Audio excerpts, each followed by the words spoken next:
We're in the gonna say, fall. we're gonna say all that I know. commentary for planning. Yeah, the sign up sheet is in front, everybody has to check in. Do you want me to finance? Yeah, or-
Good evening. I am calling to order the Environmental Advisory Board for August 20th, 2026. It is 6 o'clock p.m.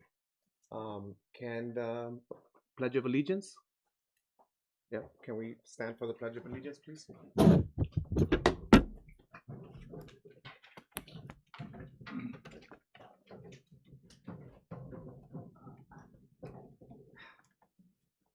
I singing? Oh my gosh. Okay.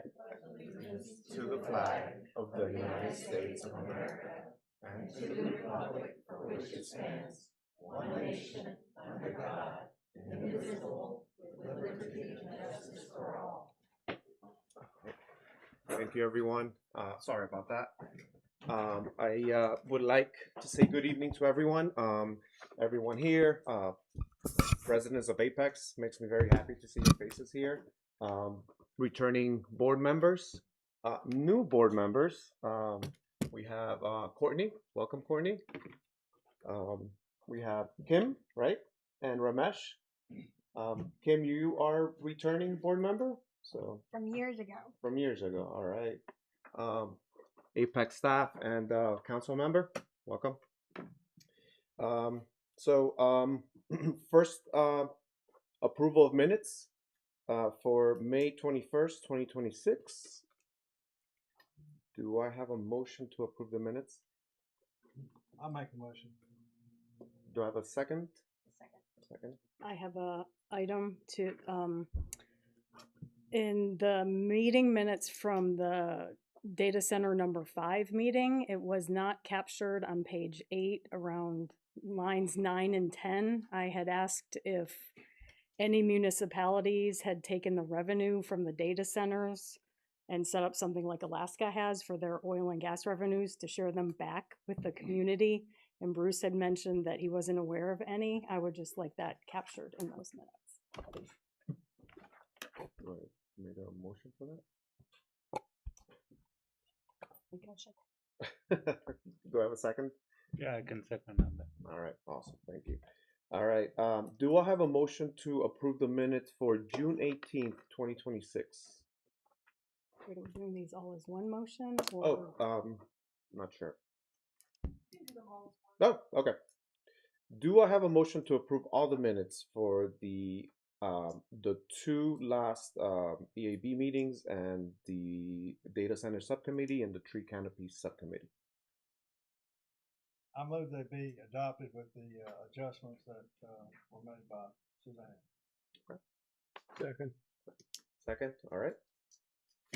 I'm sorry. Gotta vote. We're gonna vote. Yeah. Okay. All in favor. All in favor? Aye. Aye. All right. Thank you. Sorry. First time doing this. Thank you, Suzanne. All right. I would like to move on to the public comment period. All right. All right. First on the list is Melinda Salter.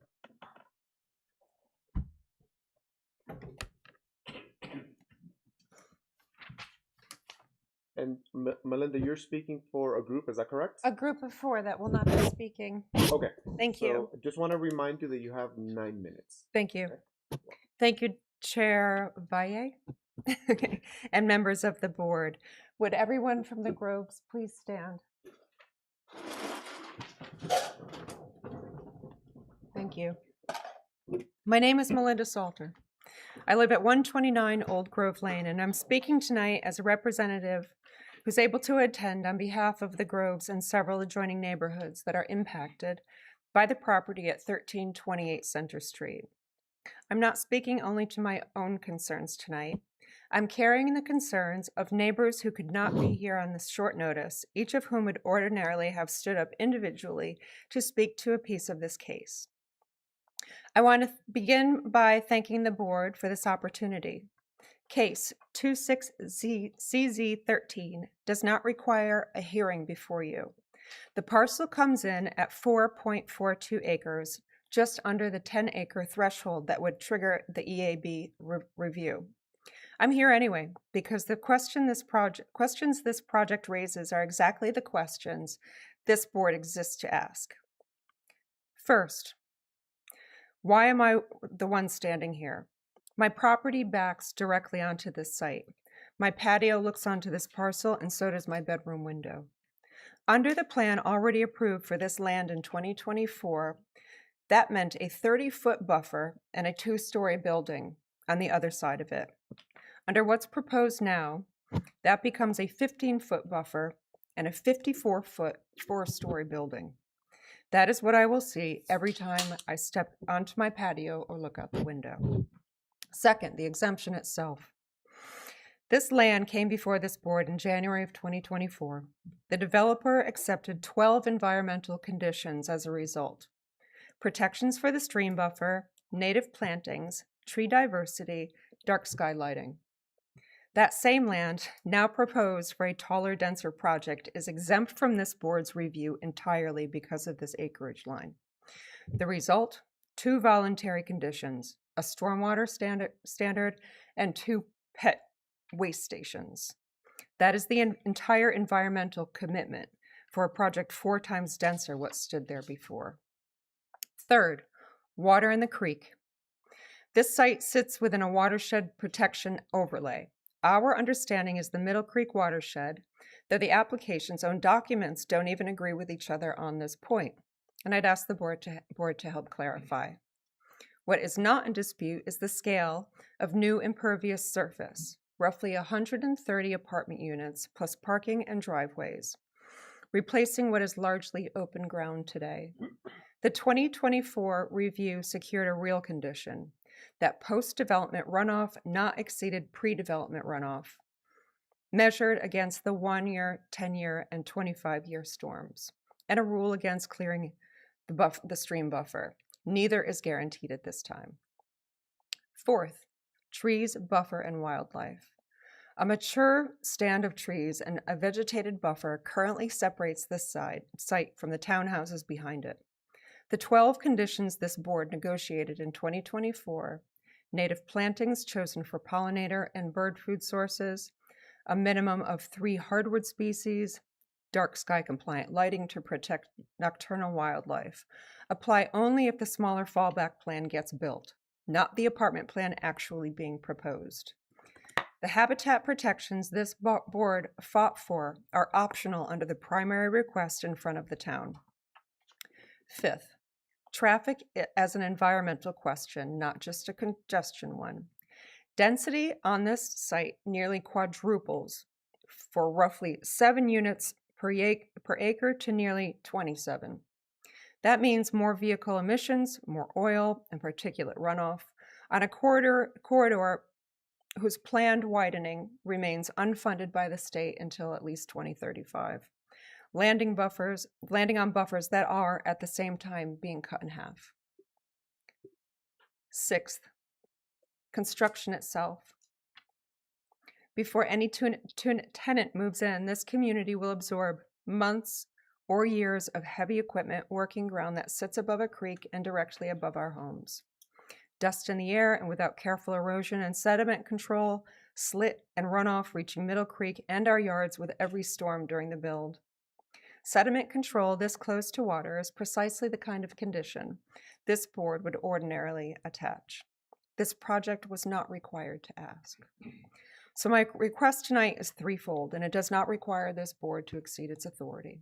First, consider going on record noting that this parcel received full environmental review and 12 accepted conditions in 2024, and recommend those same protections be expected again, regardless of the exemption. Second, consider recommending council revisit the 10-acre threshold itself. And third, if there's any mechanism for this board to send its own environmental concerns to town council ahead of the planning board and council hearings later this year, I ask that you use it. This community is not opposed to housing. We're asking that whatever gets built on this land be held to the same environmental standard the last plan for this exact site was held to, not a lesser one, simply because fewer of us could be in this room tonight to say so ourselves. Thank you for your time and for the work that the board does. I'm glad to answer any questions. Thank you. Thank you, Ms. Salter. Richard Hayden? Mr. Hayden, if you can state your name and address, please. And you have 3 minutes, I'm sorry. Thank you, Mr. Chairman, members of the committee. My name is Richard Hayden. Excuse me, my wife and I own and live at 51 Old Grove Lane here in Apex. And we have done so since 2009 when our house was built. Having sought the perfect place to spend our retirement years, we were pleased to find Apex, and it has become our peak of good living. Not a joke. It's everything that our son-in-law, Lauren Gold, Executive Vice President of the Raleigh Convention and Visitors Bureau, told us it would be. Thank you for the opportunity to share some thoughts with you concerning the rezoning request by TWC Development and Morningstar Law Group. The developer proposes construction of a planned unit development project consisting of a 132-unit, 4-story, walk-up, high-density, affordable housing apartment complex on land unsuited for this use. If they are going to be permitted to undertake the project, I believe it'll negatively impact the environment of our town of Apex. The minute goes by very, very quickly. They're presenting a project that, by virtue of what is happening, it does not maintain and acknowledge the natural terrain to a reasonable extent and practicable. They do not maintain and encourage native plant and wildlife species. They do not improve bicycle and pedestrian environment. They do not consider the visual aesthetics as they pertain to the natural environment. They do not preserve and or improve shade and tree canopy. They do not improve the current environmental protections, and they do not reduce waste. They do not reduce the town's carbon footprint. And the project negatively impacts Apex maintaining both its Tree City USA and Bee City USA designations. I also believe the applicant's planned project would be a blight on the environment to what visitors to our community would encounter as they enter Apex from the east. Crossing US Highway 1 visitors headed toward our wonderful, revitalized downtown first encounter the beautiful entry of our Waterford Green community. Next, they pass by the lovely Seagroves community and our town of Apex Seagroves Family Park. Then they encounter the delightful Groves Townhomes community that is spread across both sides of Center Street. I hate to think of them seeing instead a group of 4-story walk-up apartment buildings on the left side, apartment buildings that will add nothing positive to the environment. Thank you. Any questions? No? Okay. Thank you, Mr. Hayden. Bob Hinkle?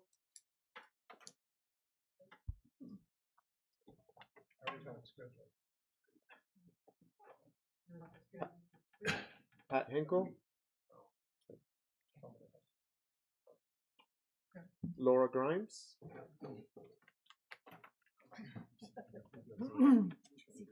Robert Owen, 822 Myrtle Grove Lane. My opinion is a little different. We were told numerous times, reminded, that we have people who work for the city who cannot afford to live here. And that has been a problem for a long time, and it's worth addressing. Policemen, firemen, healthcare workers, teachers who must live out from the city to work here.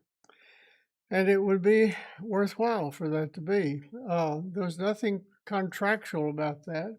It was more promissory in the domain I would call truth in lending. And I hope that proves to be the truth. I don't think we would have any recourse if it's not, but that's what we were told. I live on the north side of Center Street. There are times in the morning and afternoon when I cannot get in line to go downtown unless there's some kind person who will let me in. People on the south side, if they are indeed city workers, are going to have extreme difficulty failing being brave and aggressive to be able to get in line to go downtown. And I don't know of a solution for that. Thank you. Thank you.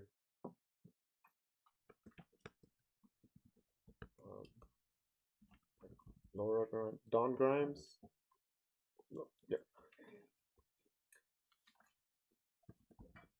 Ms. Grimes, if you state your name and your address, please.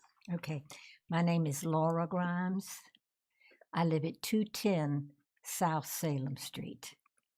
And I do own my husband and I own a property in the Groves. And we're very proud of having owned it. We think that subdivision is just beautiful. And we feel very fortunate that we were able to buy a property there when we did. But I'm here to speak to you as environmentalists about this rezoning that's coming up. As Melinda has pointed out, this area has come up for rezoning several times and been, the rezoning was declined. And I don't think that this effort at rezoning is serious either, because they have a backup plan behind this plan.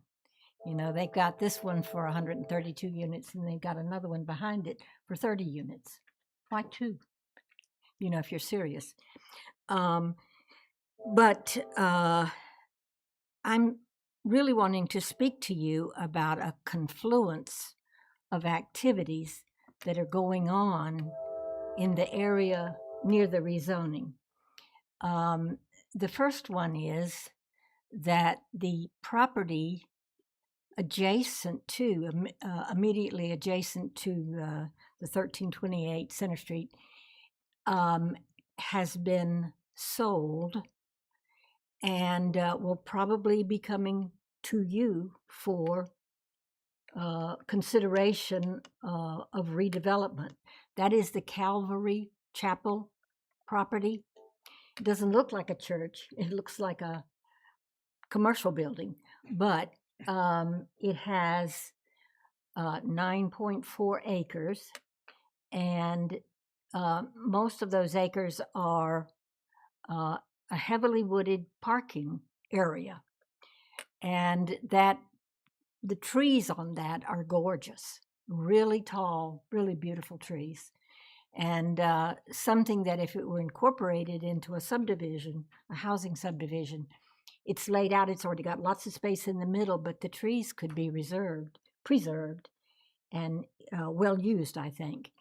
And like I said, it's been sold, and so I don't know what the developer's plans are, but if and when they come to you, it would make a very nice addition to the area.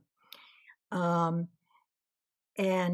when you add the 9.4 acres there and the 4 point whatever acres that are in the current property to be rezoned, you've basically got a 15-acre area that's fairly flat. I mean, it's basically right up there to be rezoned.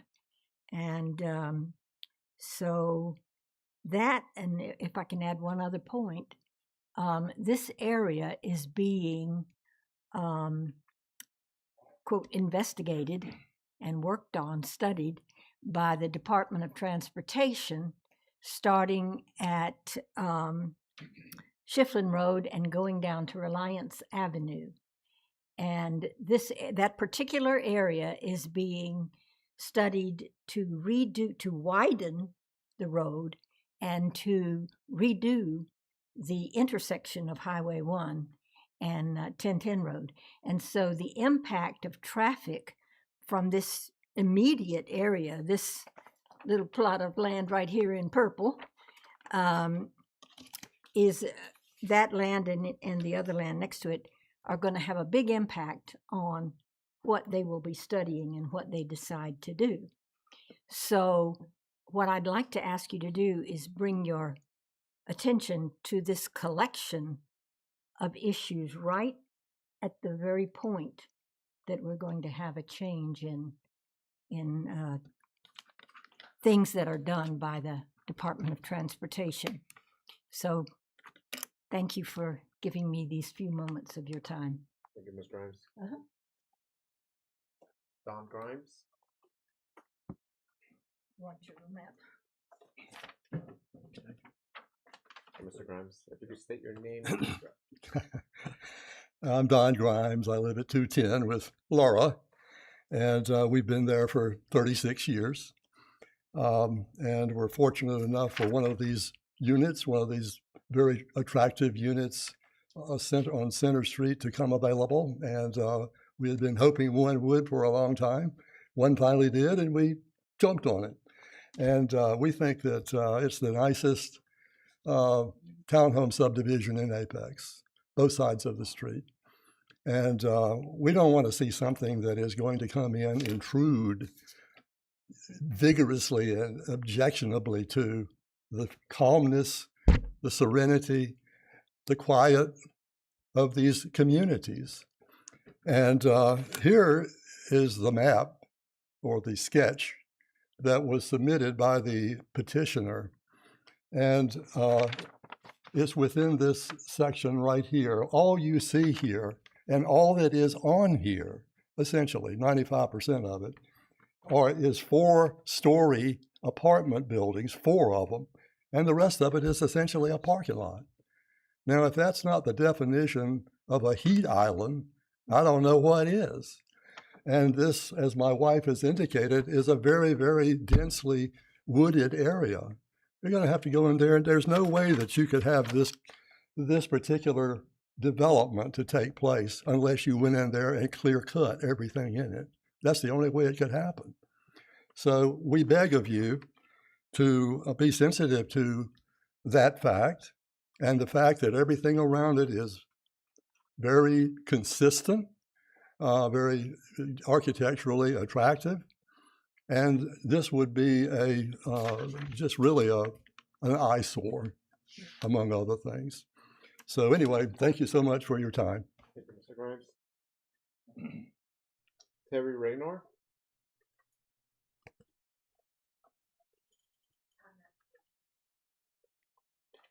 Dennis Smith. I'm not speaking. Ann Griffith. Anita Albert. Dean Krupa. Hey, Dean, if you could state your name and your address, please. Good evening. Dean Krupa, 2001 Simca Court. Good evening, EAB. I've been staying away from the local government for quite some time. I'm sure, like a lot of us, we're frustrated with government at the national, state, and local levels. I just feel like it's a frustrating process. There's a lot of bureaucracy. But I have made some really neat connections over the last couple of years, and I have hope again, especially with this group. I've worked with some of you, Nora. Oh, Anne, I remember you. But Daniel, we met. We had a couple of chance encounters, most recently at the Gardener Pollinator event at the Apex Nature Park. And there was a couple other chance encounters at the soccer field. So we're meant to work together, I feel like.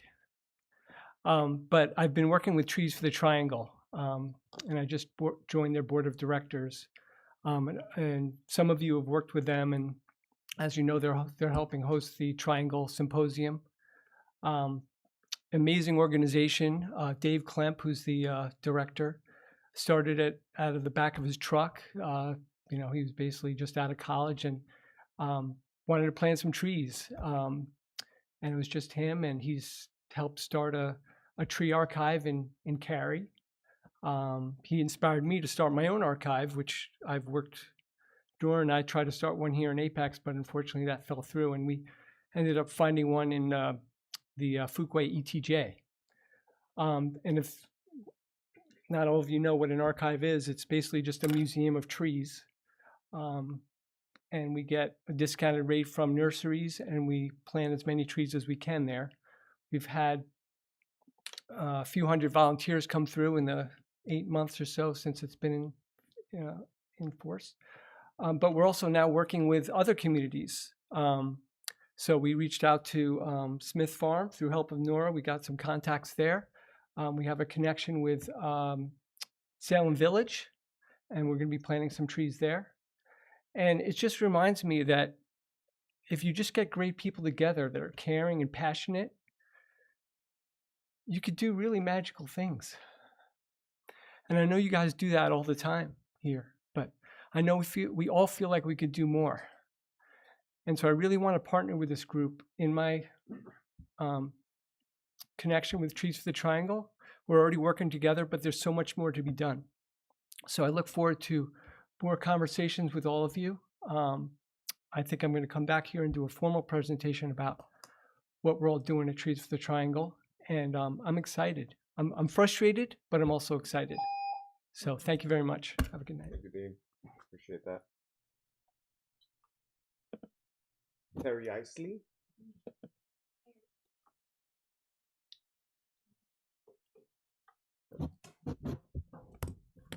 Hi, Ms. Isley. If you could state your name and Hi. address, please.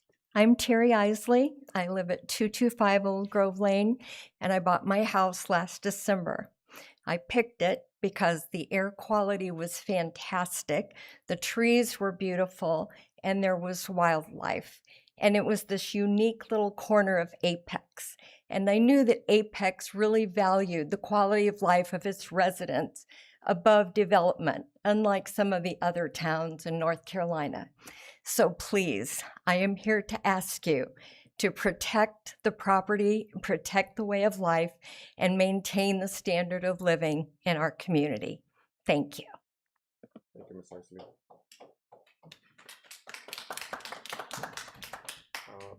Bob Owen, I believe you already went, Mr. Owen. Stephen Edward Manny. Mr. Manny, if you could state your name and your address for the I'm record. Steve Edwards. I live at 101 Haybarn Court.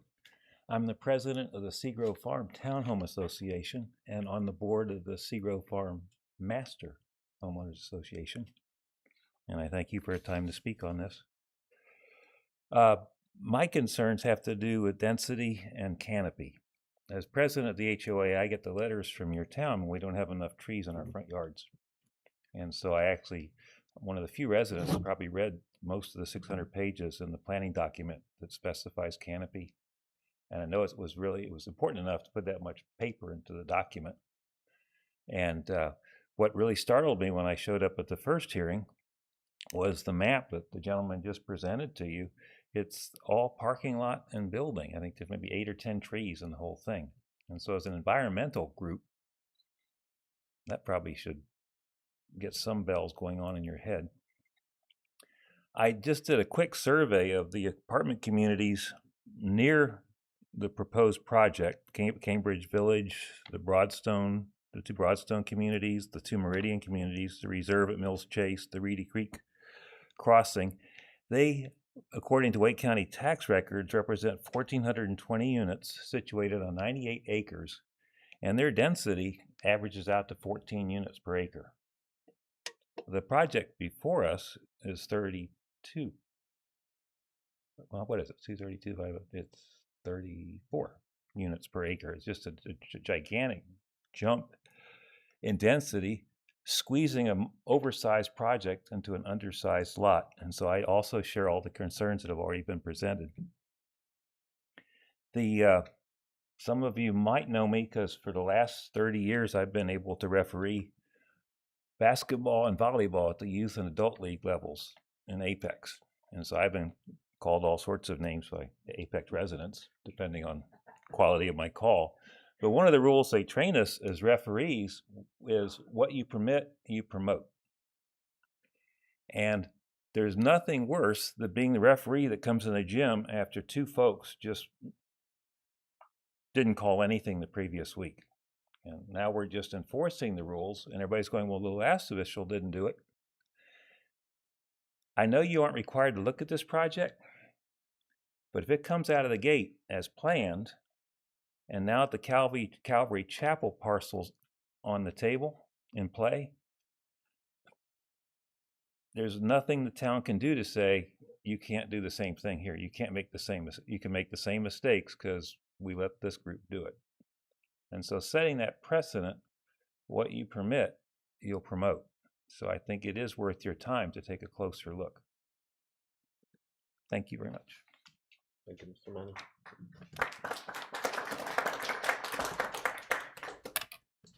Laura Hughes. Krista Torbeck. Mary Edwards. Barbara Raymond. No. I think that concludes the list. Wanted to say thank you to all the Apex residents for making your way over here and speaking to the board. Want to just let you know that I know some of you asked the board if they had questions about your statement.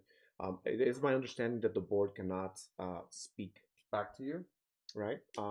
I just want to let you know that that's not a lack of caring or for a lack of caring or you know that we're not going to do anything about your concerns. Okay, but I do thank you for making your way over here. I appreciate that. Daniel, are we allowed to ask staff questions about what they've presented? That's a good question. Okay, so my question is, because I wasn't here in 2024 when the original development came through, what was the size of that development compared to the 4.42 acres that they have, I guess, subdivided out in order to pursue this? I can speak to that. It's the same properties that was included in the last rezoning, which was approved. The proposal that's being discussed today the application was just submitted this month. And so it's under review right now, going through its very first review by staff. Okay, so I guess I'm unclear why it came in front of the board originally and why it's not now. That when it came through, the rezoning was actually submitted a very long time before it actually got approved. It was submitted originally in 2022, and at that time, the size exemption for rezonings was 1 acre or less. I can't remember the exact year when the ordinance was amended, but that threshold was changed to 10 acres. You're welcome. Any additional questions? I'd like to move on to council member comments. Great. Good evening, everybody. Welcome back from summer. I hope you had a wonderful time. I don't think we've seen each other since June, right? And that was a meeting that was pretty short because we couldn't make quorum. So it's been a really long time since we've sat down here and had a meeting. So it's good to see you all again. And so my notes here from the last couple of meetings, obviously town council and the rest of the town, not a ton happened in July.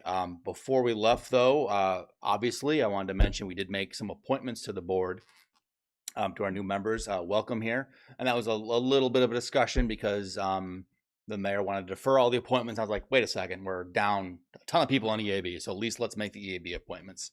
And we all agreed to do that. So we still have some pending ones to come. So for the new members, welcome. I went through the meetings. And one of the things that I do here is tell you what happened with the rezonings.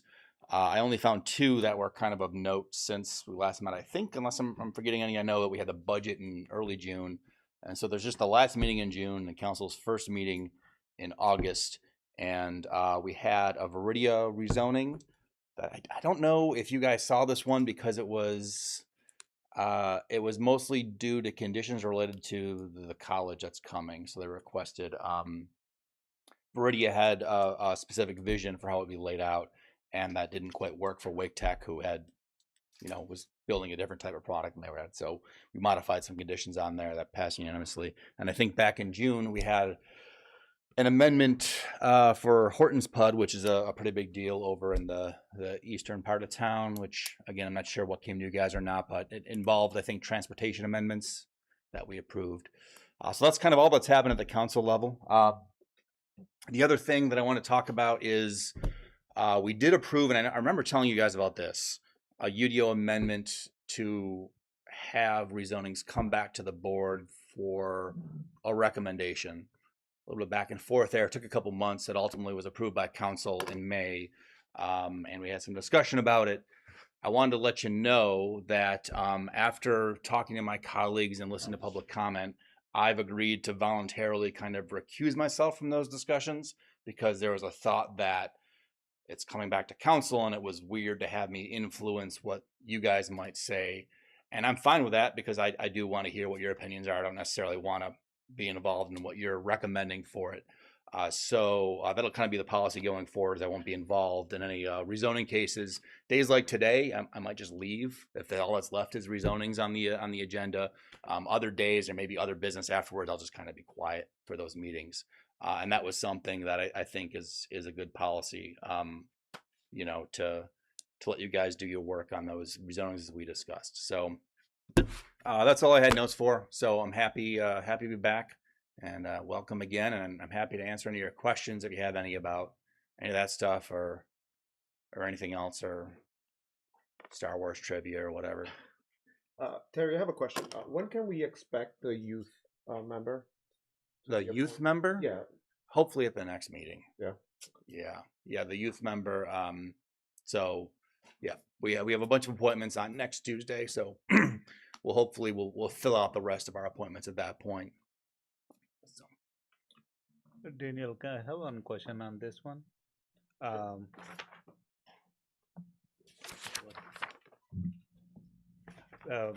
The one we talked about, the Center Street development, the density of the apartments went from 7 units per acre to 27. Is that correct?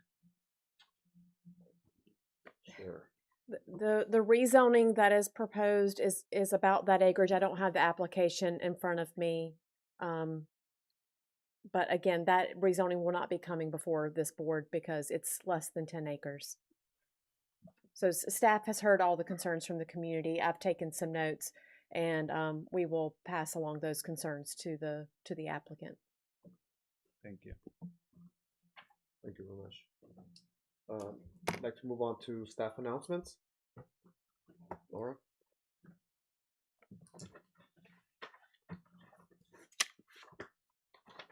I don't think I have a mic at my desk, so I'll come down here. Don't want to breathe all over Bruce and Amanda sharing theirs. So lots of announcements because it's been a while since we've last met.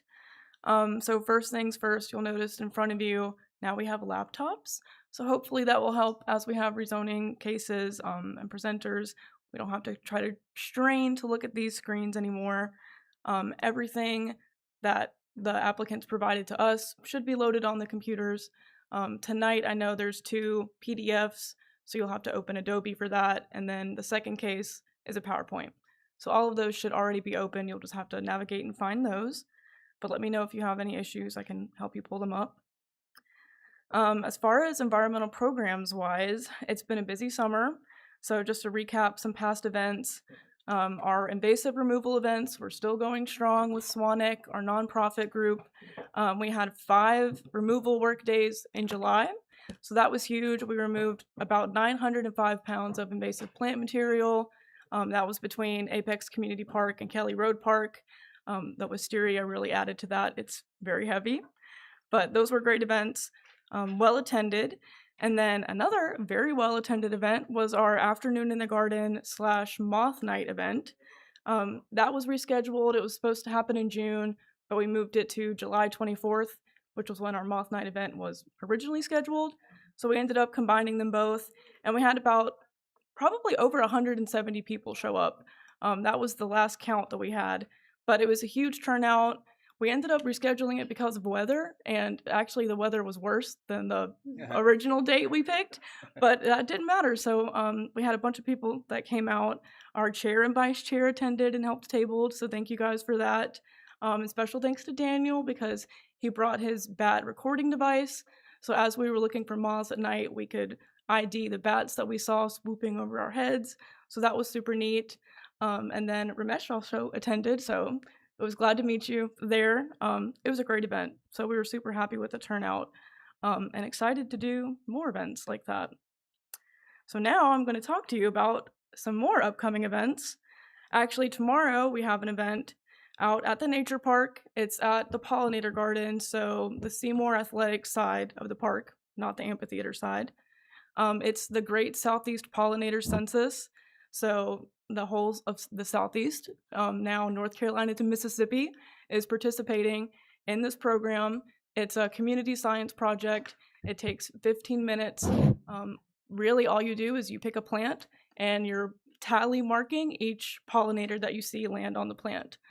So it's super simple, super easy. It's a drop-in event tomorrow, so it's going to be from 11 to 3.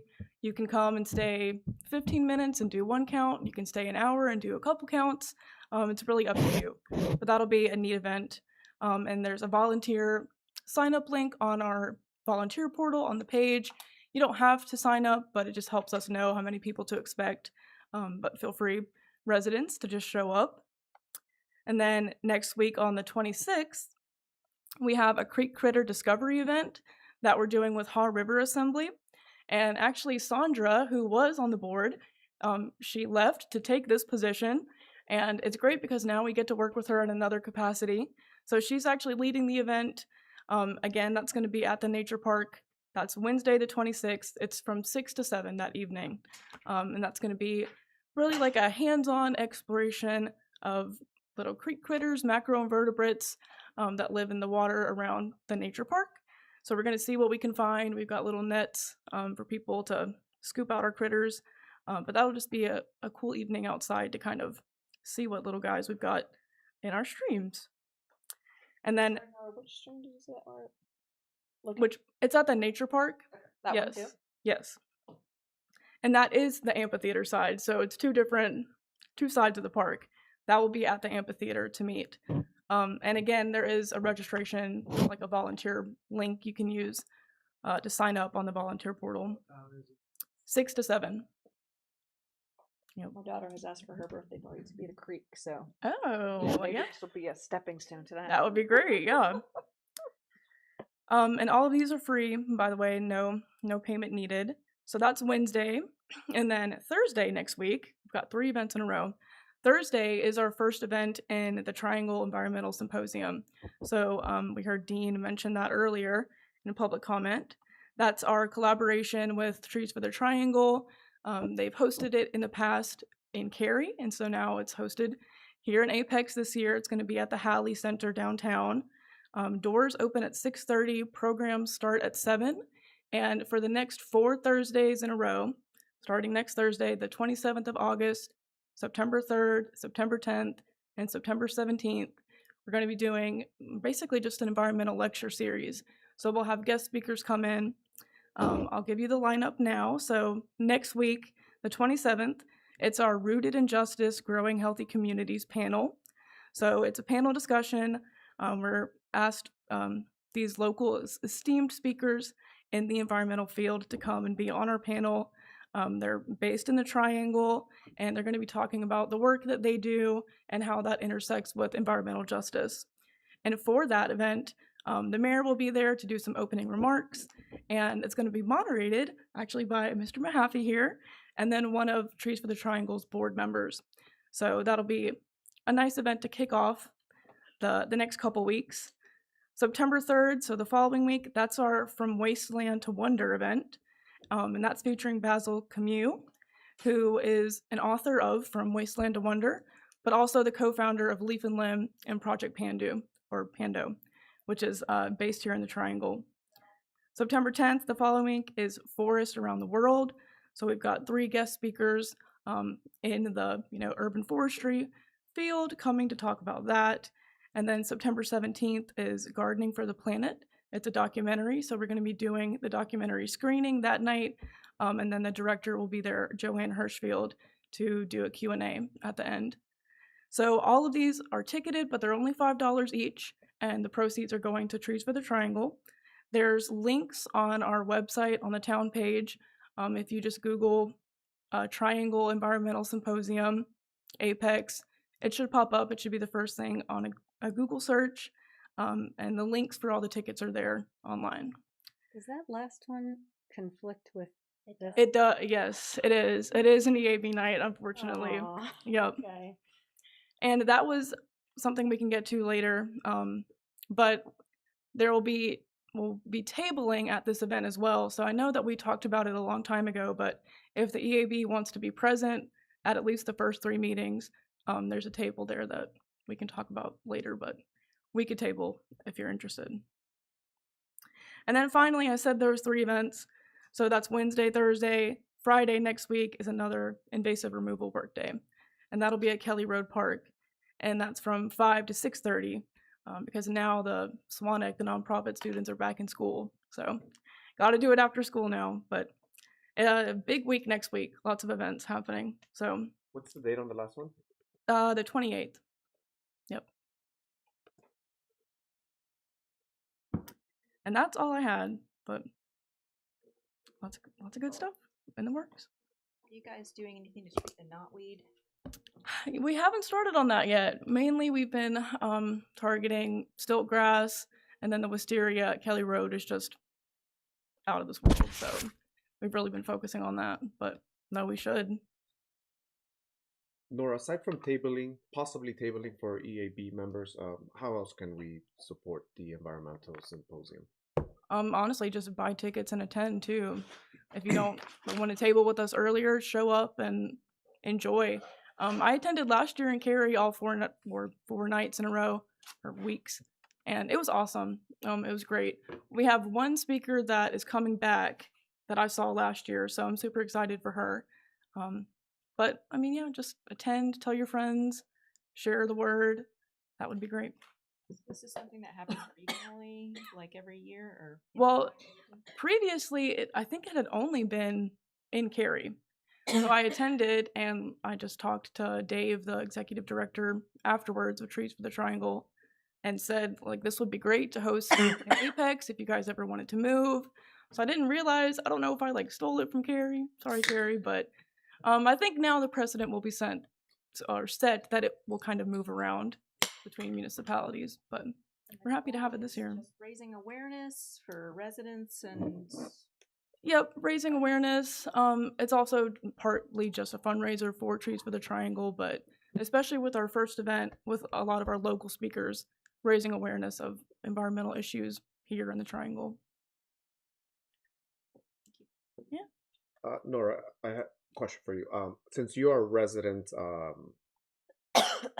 person who signs the town of Apex for community environmental related stuff, I've been thinking about other things, and I think I've mentioned them in the past, but stuff to make Apex a little bit more wildlife friendly, our community more wildlife friendly, and a beacon of environmental stewardship of sorts.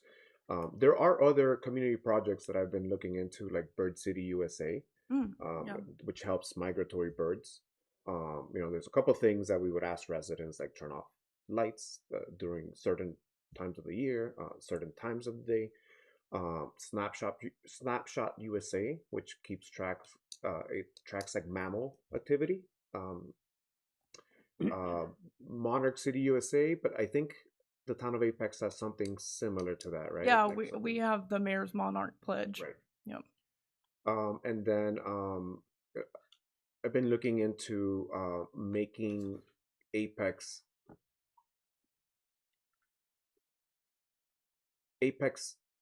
parks, maybe buildings, areas near our buildings become wildlife certified, like community wildlife habitat, like certified through the National Wildlife Federation. You have to hit some check boxes as far as like water and food for animals and shelter. Yeah. You know about that. Yep. And then in line with Bird City USA, there's stuff like dark sky communities, as well as like Lights Out NC, North Carolina, which is done through the Audubon Society. And I have to tell you, looking into that, some of our neighbors are involved in that. Raleigh, Greensboro, Durham, Chapel Hill, Cary, a little bit further away, Winston-Salem, Charlotte, and Asheville. So I would love for Apex to be a little bit more involved in those things. Well, and it's funny that you mentioned that, because I think actually something that is one of my goals for the next year, even townwide beyond just environmental, but I think I'm being asked to help track all the town designations. So not only to figure out, what are we already designated as, but then to look into new ones. So yeah, this is great. I'll definitely be looking into all those. Yeah, and I know we've done plantings here, but in town hall, so I mean, Yeah. we can plant natives. Yep. I'm sure you have. And let me add to that, because, I think one of the things that will be a part of our work session is looking at zoning conditions in our packet of recommendations. And I think to the extent that we can build into some of those conditions things that will support those designations, it will make everybody's life a lot easier if we're going to pursue these. So I think that's something that we might consider, is what types of things support the designations that we already have or designations that we want. For sure, yeah. And I'd say another thing to keep in mind is a lot of these designations, I mean, there's work associated with them, right? A lot of that might fall to this board to either do it or drive it. And we kind of have this concept, this past year of subcommittees doing stuff is sort of the idea. So with that model, I mean, you can keep that going. I would also point out, like, the size of your board in terms of work to be done, like, we can change that. You can ask to change that. If we find ourselves in a place where we need more people, we can make the board bigger to add more members of the subcommittee that could work on stuff.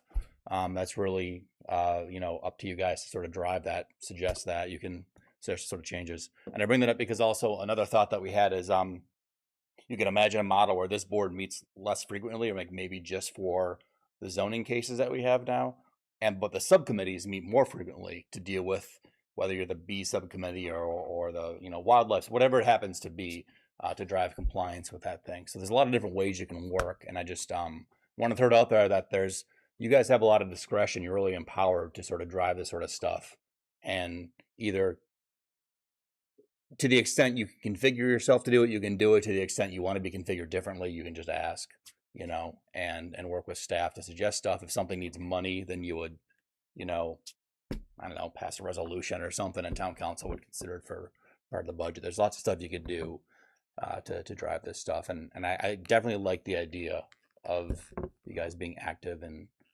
going for these kind of things. So, and I wonder if we can bundle some of that stuff. Create a subcommittee where we're working on some of these designations, kind of like all in one. Yeah, I think where there's overlap, that makes sense, and that's kind of the reason that we dissolved the tree committee and the bee committee and put it all here, because there was some overlap in areas, and we thought that this board could be sort of the place where it's all done. So back to the tree committee issue, just as one example, I know that being a tree city requires you to have some board responsible for compliance and sorts of ordinances, and you have to designate someone to do it. So we would designate the subcommittee to do it, but it could easily be you guys. Like, you guys can figure out where it makes sense. And it depends maybe in your membership too, and who has interest where, and how much stuff you're doing.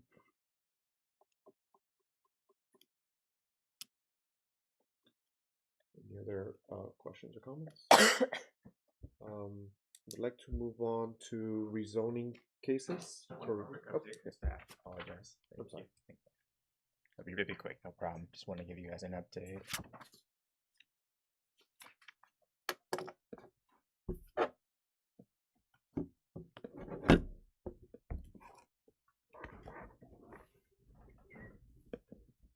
So just give you guys a quick update on something Mayor Pro Tem Mahaffey already spoke about. We did pass a new ordinance that would give you guys the abilities to review rezoning projects and vote on whether or not you believe that they are meeting the recommendations for the legislative considerations number 5, whether the design minimizes environmental impact.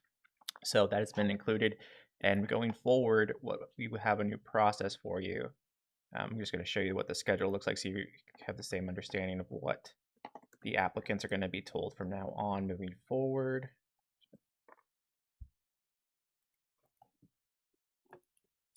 Yeah, it'll load eventually, but essentially what will happen is they'll come before you like they do now. They'll give a presentation, have their filled out listed of suggested zoning conditions that they're willing to offer as part of their rezoning. During that time, you would now be providing a recommendation to the planning board and town council as that moves forward during the first meeting, they can ask for a delay in order to consider the considerations that maybe the board presents to them at that time. And then if that's the case, that they take the delay, they will have a second meeting before you to finally state what the conditions they're willing to offer to the board, and then there'll be a vote on the recommendation at that time. They'll have to come before you for that vote before they can be scheduled for any public hearings with the planning board or the town council moving forward. Now, if they come before you the first time and you guys agree on all the conditions, they don't have to have a second a second meeting in front of you. They'll be able to move forward from there. So that's the process we'll be moving towards with that. Just want to let you know. And then we have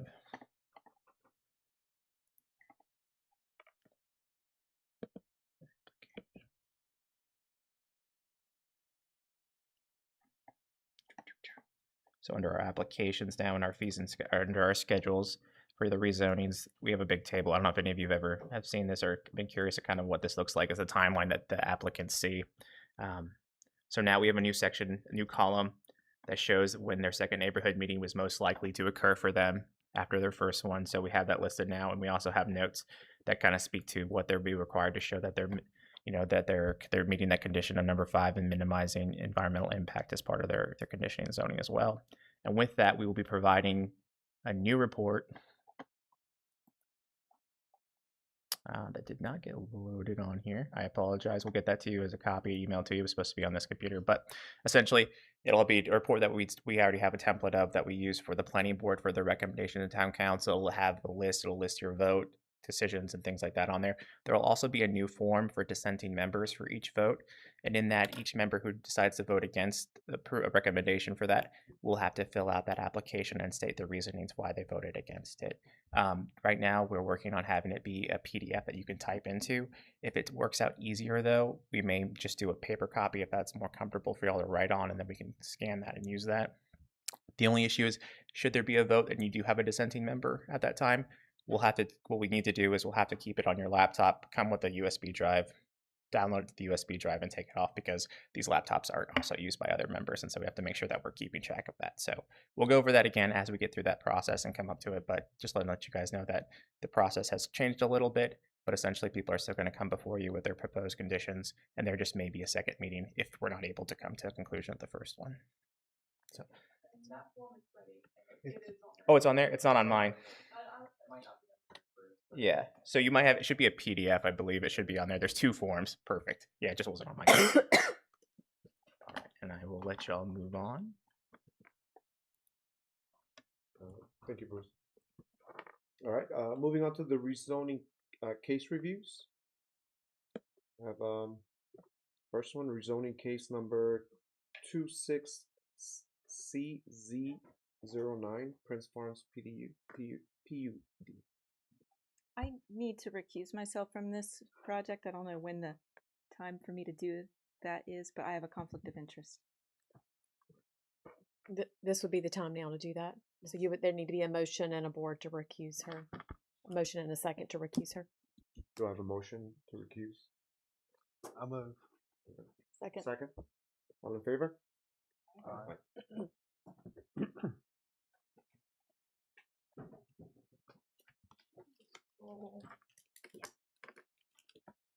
And then I loaded your other conditions form too, so if you tab out, it should be. Okay, great. Good evening, members of the Environmental Advisory Board. My name is Brendy Vega. I am with Withers Ravenel, representing the Prince Farms Plan Unit Development application. And I think you have the application package in your agendas. So I'll just tell you a little bit about it. This is an owner-led rezoning effort. So this is the Prince family requesting this zoning change, and there's no developer or home builder selected. So we don't have a home builder or developer here with us. We do have the representing member from the Prince family here who can answer any questions. So with that, this is currently an active farm. located, surrounded completely by Salem Village. It will be an infill site. The family did not sell to the developer of Salem Village at the time that they were developing. So they have watched the Salem Village go up around them, and the family, is come together to prepare this rezoning so they can maximize their value when it's time to sell. So this is currently in the Town of Apex ETJ. We are working with town staff to propose additional infrastructure to a town-owned parcel to the east, and for a commitment to affordable housing. Right now you're looking at this site north-south, and I'm going to flip it because it doesn't fit on the plans north-south. So north is on the left side now, and south is on the right. So our proposal is, again, we're keeping it pretty vague because the family doesn't know who they will be selling to, but we have proposed conditions that the single-family homes along the western side of the property, which is bottom on this page, will be approximately the same size as those that back up to them, and that that the RCA is going to be over here on the east side. We have increased the buffers by 5 feet on the perimeter, and we have met with the neighbors. They are obviously sad to see the farm go. It's become part of the neighborhood. But we are working with them also on some of their requests. So let's see, the ponds on the site the family has applied for pond draining permits, and the north pond has already been drained. I'm not sure about the status of the south pond. They've both been drained. And so these stream delineations may change since they both have been drained. I'm sorry, what are the streams called now? Are they perennial or intermittent as you have them marked?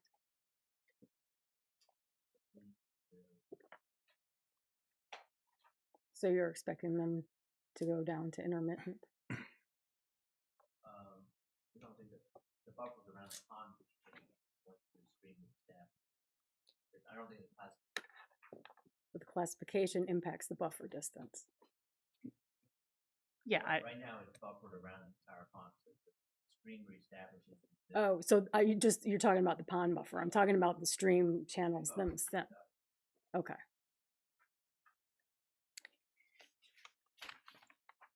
Yeah, you're talking about in this area. Yeah, those, that looks like 100-foot buffer. 50 foot. Let me see.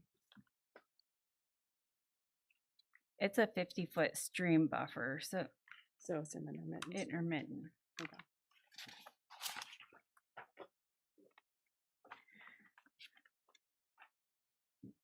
Okay, and so we did do a rendering for the neighborhood meeting. We do not know what this is going to look like.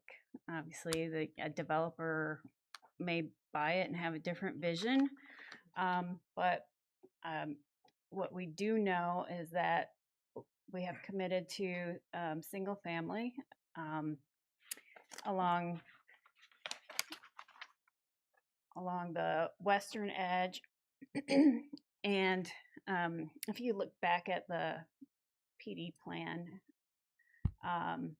this is single family in this area. And then this area can be either townhome or single family. And that's to keep the townhomes away from the existing residents. So we did have a request by one of the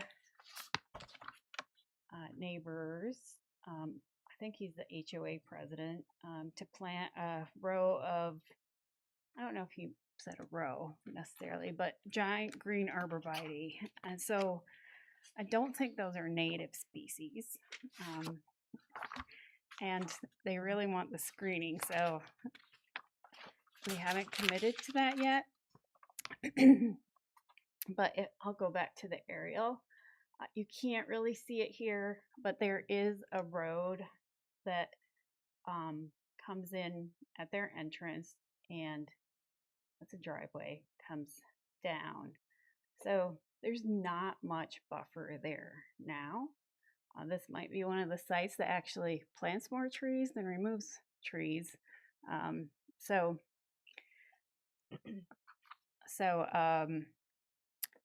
Be happy to answer any questions and go through the conditions if you'd like.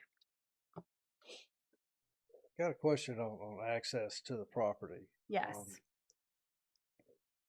There seems to be a lot of different options you could have. Yes. One would be the James Street extension. Yes. I assume that is probably preferred. That is our preference, but it's owned by the Salem Village HOA. And so they seem to be somewhat on board with the sale of that, but we don't know if they need 80% of their residents to sign off, which might be near impossible. We have not looked into how that would work. So we can't expect that council will provide condemnation. So we hope that as we get further along in this process, we can make that very important connection and keep the traffic out of the neighborhood, since there will be a signal here. But again, that piece where the Salem Village connector is owned by the Salem Village HOA. And the other side, I guess that's a potential extension. Yes, so that would, on the plan now, extend all around, kind of parallel to 540. Right. So right now our connections are shown on Padstone and to the stub streets, although we know that through our permit we may only get one crossing and we're hoping it's James Street. So our transportation impact study is studying both connections, just in case we cannot get James Street. We don't think that the town will let us not have a connection on that side. So again, really hopeful. And I know the town would like to use this for affordable housing, and we have a stub street to that. And we'd like to help them connect back to James Street. But again, that's not something we have control over. Because as it stands now, I mean, if the plan goes off as sort of presented there, that is a really nice area of continuous habitat that sort of links up, I think, to some RCA of Salem Village right there. So not fragmenting the habitat with a road through the middle of it would be really nice. Well, we don't know if council is willing to condemn, and we can't speak for them, and we can't speak for any future councils that may be here. So that's always an uncertainty.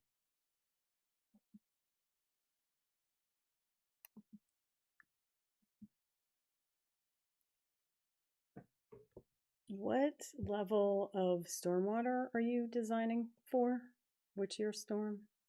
I'm going to let Ed, my coworker, answer that. He's the engineer.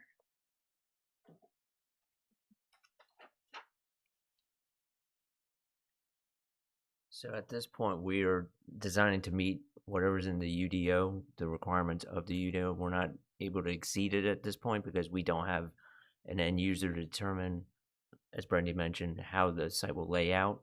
So we're meeting what the code requires at this point.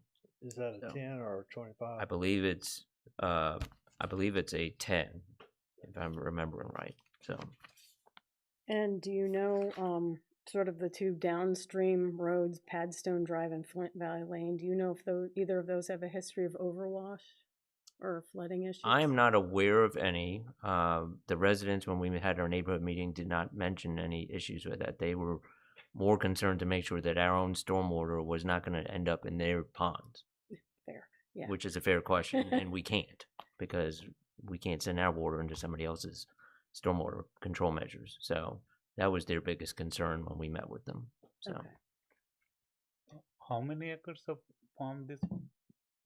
how many acres is this site? Yeah. It's approximately 50. It's close to 50 acres. You know, I think right at this time would be the time to commit to at least the 25-year storm. You're not very long on the design. A 25-year storm pond is probably only 20% larger than a 10-year storm. And I think that should be a requirement that you go ahead and make that commitment, at least. I look downstream on a lot of these things with these 10-year storm ponds, and we're having trouble. And now is the time, or previous to this is the time, that you at least commit to 25-year storm, at least. I guess I'm feeling like this, respectfully, is a little premature without really knowing what are we actually assessing or evaluating, with no actual plans and no end user, no developer, and this not actually being the plan that we're providing input on. Well, this one that we're sharing here is the rezoning request. It's unusual to come forward without a developer or a home builder, but it is the property owner's right to come forward with their own rezoning. And it's the property owner's obligation to commit to items that this board would like to see. Now is the time, while the paper is clean.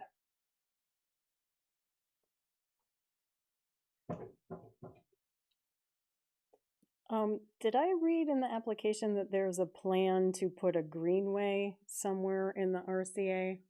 No, I think there was some confusion by one neighbor who came to the meeting, said he's fed up with the town, doesn't trust the town, that, he doesn't trust that having RCA is going to stay RCA because they have RCA and the town wants to put a greenway in it. So I think he was referring to this area here. Oh, okay. Which does have, I believe, a greenway on the master plan. Where is that place? I didn't see. Along between Padstone, and I'm not sure Okay. what road that is, but I think he was referring to this area. I see that you offered 25% of preserving existing tree canopy.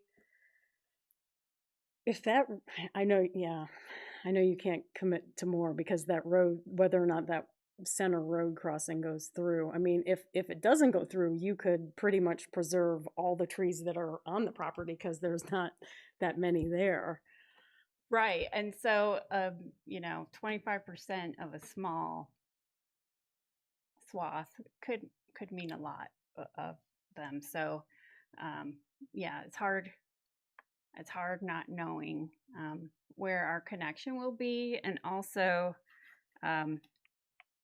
there's not a lot of trees on the property, so we probably are going to be planting a lot of trees out here. And just where there are trees, I know some of it's on, well, the top part of the picture now, along there, but and I see that there is a buffer designated. You would not actually be disturbing existing trees despite the buffer being there, correct? Correct. Okay, and there was a stretch I noticed that did not have trees. It looks like pasture. You would be putting in additional trees there, correct? In the pasture area Yeah, here, yeah. we don't have a planting plan right now, but I Okay. think we can commit to one, yes.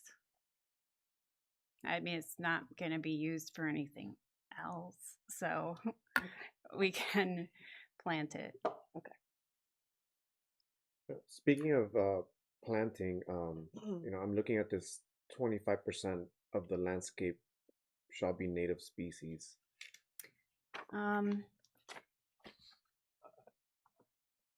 Oh, for Eastern North Carolina. For North Carolina, but we can do 75%. Number 13, 75%. And I talked to our landscape architect, and he said that he can probably get that close to 100, except for those giant green arborvitaes. So we could get close to that 100. The last recommendation we had was 75%. And I would recommend the 75%. Yeah, I think that's, I mean, what's in front of me seems extremely low, but And 50% of those would be native to Eastern United States or native of North Carolina. would it be possible to select species that are more native to like the Piedmont area? That's gonna be tough on a development this size. Well, I did see that you have a definition of native species, and does that native species include plants that are considered non-invasive? Also, I guess that would be a I question. think there's a prohibition on invasive species. Yeah, so yeah, I think except for the green arborvitae that the neighbors are requesting, we could get to 100%. And there are some other, there's some native hollies that might be suitable in space of the arborvitae. I know my neighborhood had a problem when you plant a monoculture of arborvitae, you get insect pests that you then have to manage, and they just don't tend to do well. I hear you on that. I hear you. Could we increase that and then maybe give them some spaced out giant green arborvitae? I don't know. They have their heart set on a 25-foot high screen, opaque screen at 2 years of planting, and I don't think a giant green arborvitae is going to get there. And then would the HOA of your development be responsible for maintaining the arborvitae? Okay. So I'm hearing that that's not a good idea, and maybe we should stick to the native plant. I would, landscape architect could probably recommend. Do you want to come as a Withers employee? She's my coworker. As a landscape architect, I can say that native species, there are plenty of native species that we can do that can provide a nice evergreen screen, and yeah, Thuya is the species of arborvitae. It's not native, and it's not great for our heavy storms that we get. They can sometimes shrivel up, turn brown, and die. And so I think native and adapted native species would be better. And so my recommendation as a landscape architect not involved with this development would be to pursue a more diverse and native planted buffer. If I can say that. Yeah, you can participate in the conversation when you're recused. You just can't vote. Okay. Okay, so in that case, if it's native and adaptive species, then we can do 100%. Adapted native species would just be like a cultivar, a specific trade grown cultivar. So like a lot of oaks have a native oak, but then they've trademarked a specific species which is known for like drought tolerance, or it's known for, disease resistance and stuff like that. And I think we can definitely come up with that. So, if that's okay with you, Rick, we'll change it to 100% native and adaptive species. And with that, I do think there needs to be a certain percentage of strictly native species in there as part of it. So the number 14. Number 14. So you're says saying a minimum of 50% of the species shall be native to the eastern United States or native of North Carolina. So would you be okay with maybe doing 75% native to eastern United States, and then the whole package, native plus adaptive, that would get you there? Well, I'd have to consult with my landscape architect. That's going to be more difficult when for the buffers and things like that. I think you can do native tree species, but when it comes to ornamental plantings, like if there are, I don't even know what's required on this, if there are foundation landscape requirements or parking lot landscape requirements, that's where you run into challenges with natives, because they often get larger than you want them to be, and they often aren't built for parking lot islands, for example. And so I think it's acceptable to commit to like buffers and places where you have lots of room for plants to grow to be native, but I wouldn't want to hold the entire development to 100% native plants or internal to the development. Let me ask you this, being as your landscaper, dogwoods, which are a small tree, is that what you're referring to that gets too big? No. Or are they too slow? They're slower growing? No, I'm and referring redbud to, is there are is not common? a lot of evergreen shrubs, which are often required for screening requirements for parking lot islands. I'm referring mostly to shrub matter. Trees, I think, are easier to deal with native and, adapted natives. Does that answer your question? Did you say somebody wanted a 25-foot high Yeah. buffer? Within 2 years. I missed that. Within 2 years. Yeah. It's not possible. I mean, Yeah, I told them I didn't think it was possible, but I'm not a tree arborist or a landscape I mean, architect. maybe if you plant a Leyland cypress, but those have their own challenges, and they're certainly not native. I always look at these buffers, and especially when you're coming in really early and you don't even have a developer or a builder, and you know where the buffer is going to go. Now is the time to plant that buffer, because I see a lot of these cartoons where you have beautiful green all around it, and then after the thing gets built and you go driving down and hear these little telephone pole trees all over the place where all that green was supposed to be. So in my opinion, the earlier these things get planted, if you know where they're going to be, that's what you should do. Well, it's not easy to plant buffers prior to large earth moving practices, because And I agree with you on that. yeah, the root disturbance and all, they're going to get established, they're going to start spreading their roots, and then you're there disrupting them. You don't even know what grade everything's going to be at when it's all said and done. So that's the challenge with doing it ahead of construction. I understand what you're saying, but sometimes right alongside of properties where people are looking for 25 foot. I mean, there's a balance. There is a balance, and you just need to strike it. Well, these people haven't even sold their property yet, and so the funds and resources to do that probably don't exist. So I think what this development is trying to do, honestly, is lay a framework so that they can sell their property and ride off into retirement, and not knowing who the end user is going to want to buy this, because it's got environmental constraints, it's got roads that need to be built. You know, I mean, these are all things that make it difficult for developers to buy things, not putting on any kind of developer's hat, just explaining the nature of the biz here a little bit. So, I mean, to me, like what they're proposing seems reasonable, and it seems like they're willing to work with you guys on the native and adaptive species.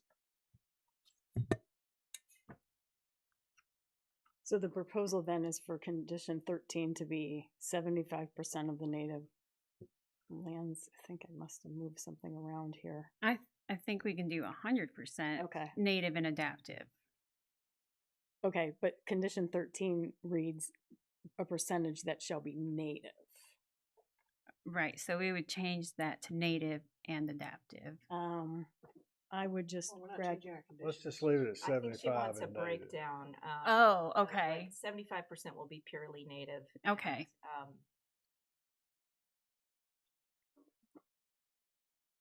And then 25% native and adaptive.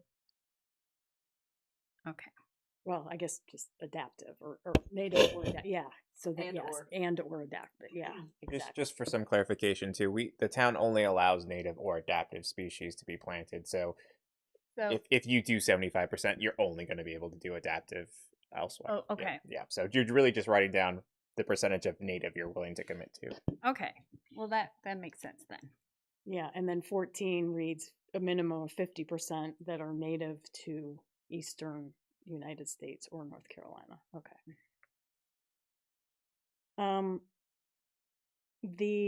Could you talk a little bit more? I feel like I've moved some boxes around on the list here accidentally about number 15 about Pull these up. Right. yeah, please. That would be great. Right here. All right.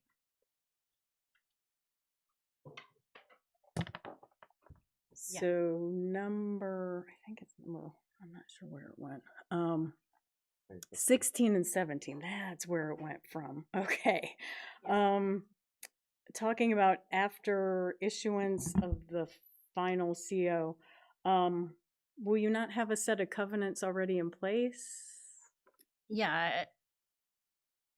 Some of the builders that we talked to said they don't mind having that condition, but they don't appreciate it during their sales. Understandable. So if by the last CO, by the last house is sold or permitted, then, HOA. But that will not be monumented in the covenants to be saddled once the builder. If it's a zoning condition, then yes, I believe so. I guess I'm saying like I'm curious as to why they don't want it in there when they're selling the houses and the plots. I don't quite get the hesitation. Not pretty. But wouldn't the builder though be in control of any architectural modifications? So they could just be like, no, you're not changing your yard because I don't. So I just wanted to interject just on the wording of the condition. It cannot be tied to building permit. We can only tie it to plat. So we can't have zoning conditions for a residential, single family residential that are tied to building permit or CO. So final plat? It has to be, we can only, that's the latest it can be is plat. Okay. So final plat. We'll change that too. And at that point, you wouldn't have the grass planted anyway. Right.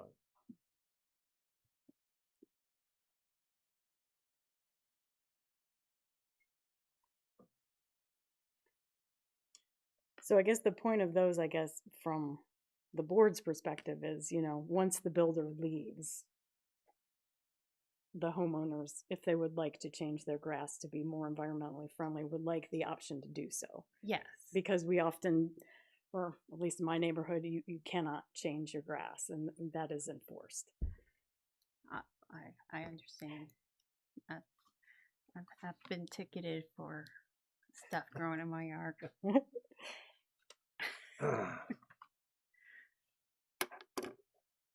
And I guess the same thing would apply to number 17 as well. Yeah, final plat.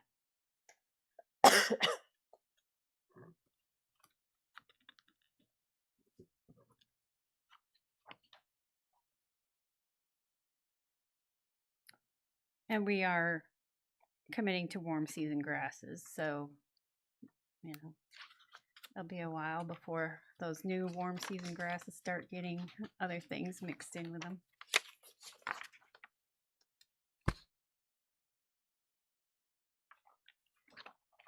And so, Bill, did you formally added, let's see, the That is a storm, request. the stormwater pond one? I am formally adding that as a request. Okay.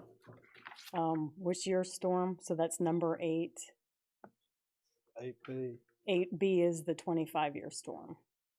It'd be 8B. Okay. Can I ask a question about the storm, just out of curiosity? Storm is based upon intensity of development, right? So if they are increasing the intensity of the development as it comes to plan review, it will then be automatically required to do the 25-year storm, or no? No, the UDO, I mean, I'm not in the Water Resources Department, but I checked our Water Resources map, and this is not in an area where the UDO requires the 25-year storm to be treated, only the 10. So we would need a zoning condition to address that. Yes, the property owner has agreed to 25 years. So it's 8B. Y'all are keeping track of this, right? Okay. Because I'm taking notes, but One thing, this is not in the section for residential or for both. It should be. It was a mistake on our part when we set this up originally. Is to install conduits for solar energy systems. I'm sorry. A condition to put in solar conduits for solar energy systems. Oh. In the units. Yeah, we can do that. I think that's Okay, a that would standard. be good. Yeah. Okay, it's in number 39. It's number 39. Yes. Yep. Yes. Okay, so at number 39, yes. And then we'll just say residential. Right, and to apply to residential, yes.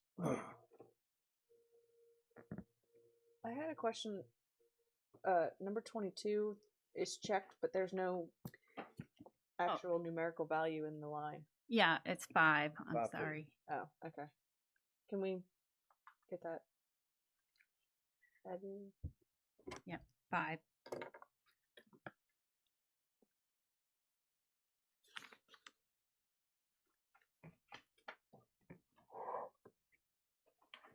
My just so you all know, it's really hard to fill out this form. So May I ask, are they agreeing to what John asked with the conduit? yes. Okay. And then 23, if we can say or as that condition, that would be up to the future developer. Have them pick one or the other. I think that's fair.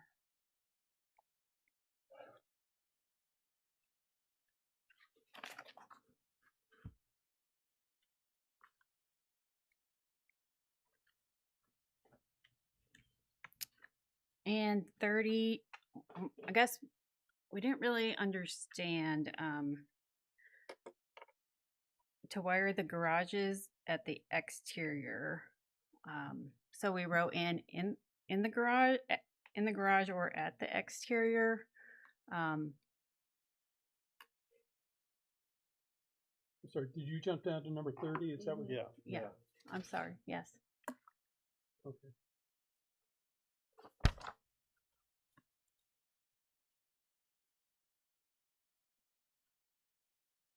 There was some talk about the 220s in the garage that we couldn't follow through with that. And I don't understand that fully still to this day because we check all the 110s everywhere. And I still think that it can be an option in the garage or outside of the garage. Either way, just so long as they've got 220 there. And frankly, almost all developers go with that now because they can advertise the building as EV ready. I mean, it's the cheapest thing they can do to have that ability. Yeah, it's more of an amenity now than it is a requirement. Yeah, I think. yeah. I guess we're jumping around. I'd like to jump back to number 28 if we may. Yes. And I recognize that you don't know how many homes. I was looking at, I guess if you had 155 units, you'd be 15 units with solar.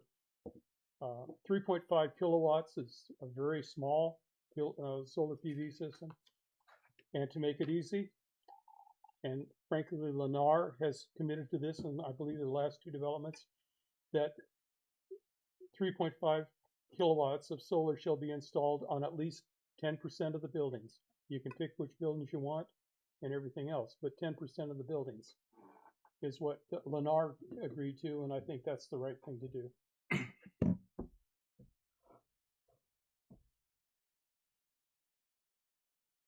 And that's my suggestion.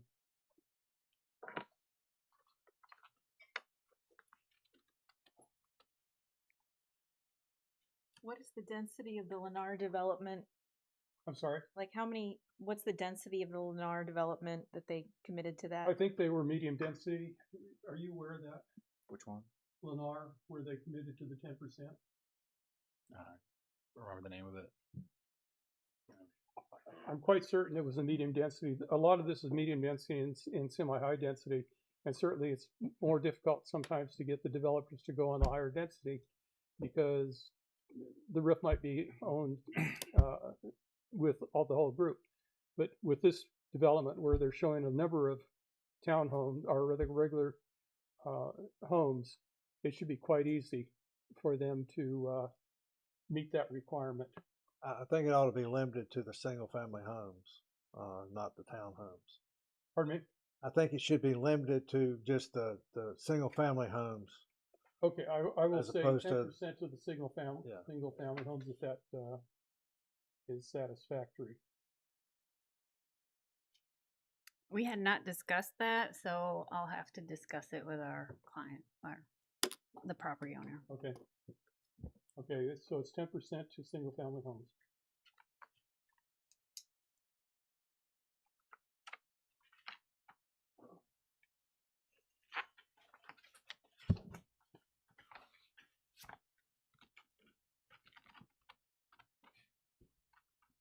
And one of our questions was, we did get a suggestion about getting permission to plant in the CSX rail corridor, but in speaking to the Prince family and others who have lived near rail corridors, they spray them and nothing would probably survive. So we will be working to probably supplement that buffer along that corridor. And in case you didn't see, the driveway to South Salem Street will be closed off with this development.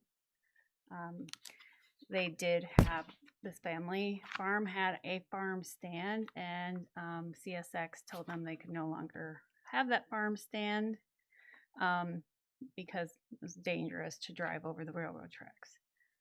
So, that took part of their livelihood away, having that farm stand. So,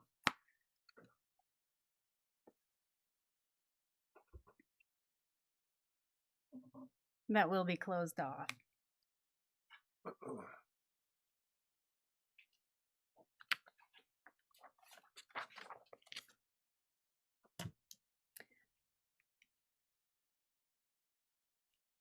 So you have not had this, like an official JD done on the streams there or anything yet?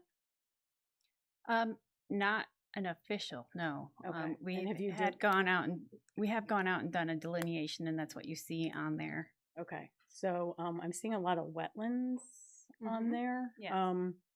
are those, is it like stream and then the stream fizzles out and becomes a wetland and then it picks up as stream again? Or is it a continuous channel? It is not continuous. Okay. But yes, there are wetlands on the site. And so, are they considered isolated wetlands? That's a question. Are these isolated wetlands?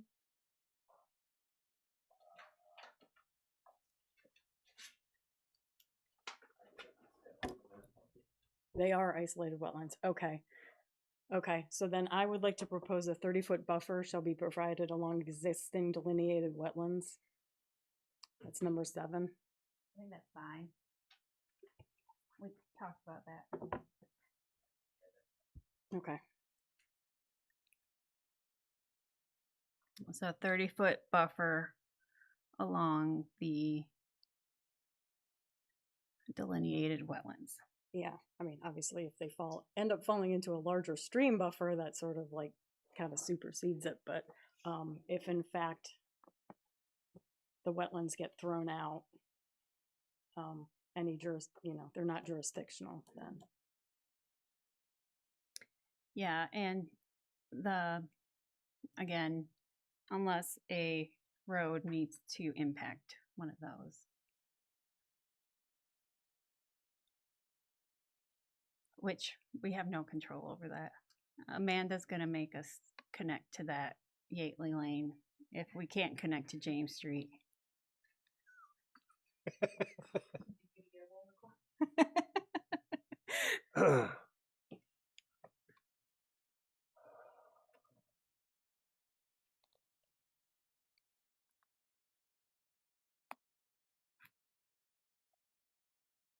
I mean, obviously, we all want to connect to James Street. That's the best. Everybody wants to be at a traffic light.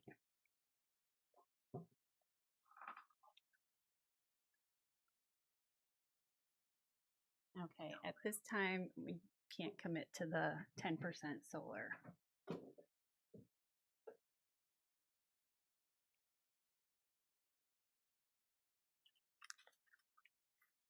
We go through all the different ones that we recommended.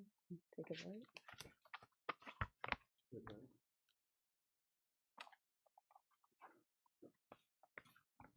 So we are voting on the board recommendations now? Yeah, is that the process, Bruce? Now we vote on these recommendations, and then if they don't agree. So the way we have it written up is the applicant can request a delay to have a second meeting in front of you to discuss and work on the conditions you'd like to see as part of this proposal. Or if the applicant decides they don't want to, you can make your recommendation now.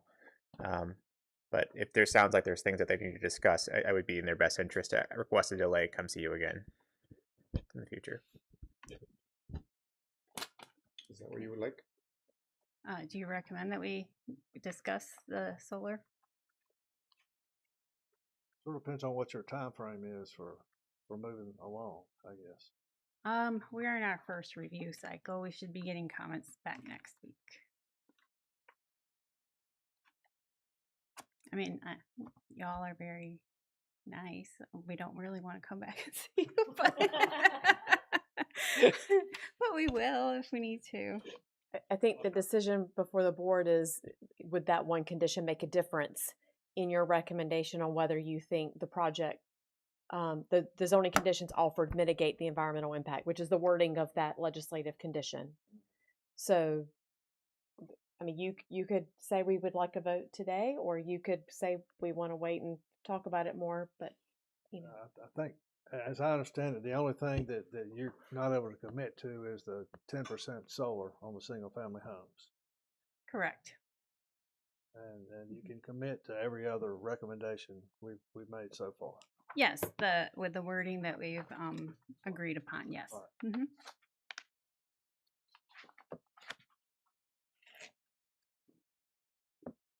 So,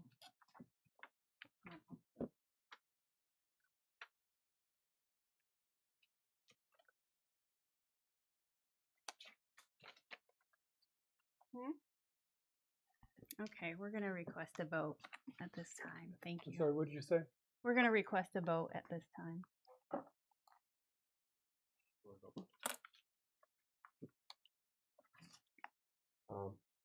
So if I can have a little assistance here, how would I go about this? Are we voting for everything bundled up minus the solar, or are we just itemizing and going one by one?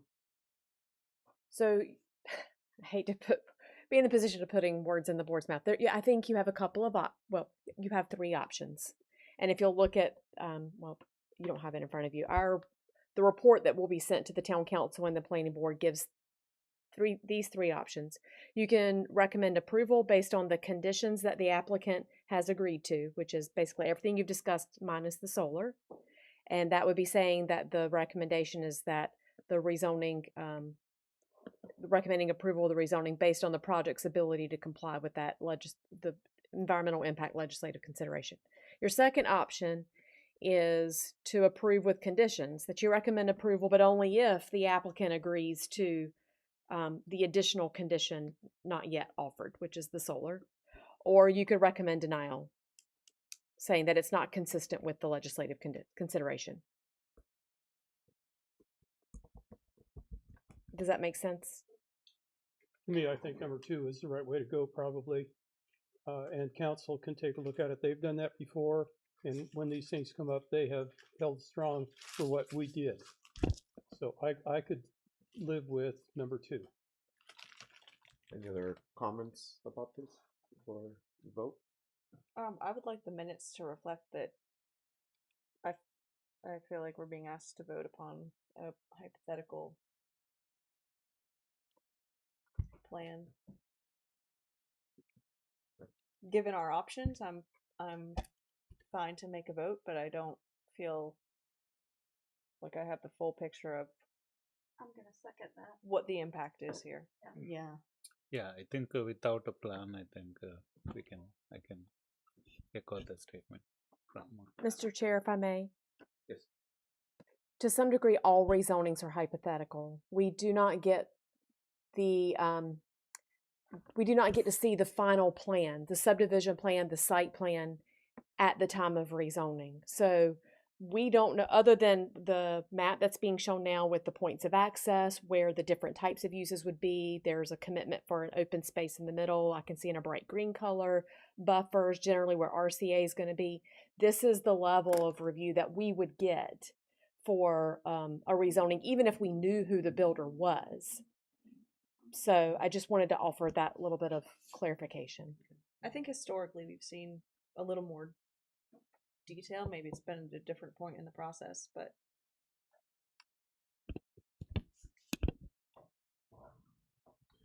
So we've seen projects, proposals, in all different stages of it. We've seen stuff where it's just a plot of land and they want to rezone it. They don't even know what they're going to do with it at all. On this one, it's clear they want to put some houses and townhomes on it. So in my mind, it's neither better nor worse than pretty much all the other ones we've had to make a decision on. Is there something, Anne, that you would normally see in a plan that maybe we can help clarify for you? not necessarily. I just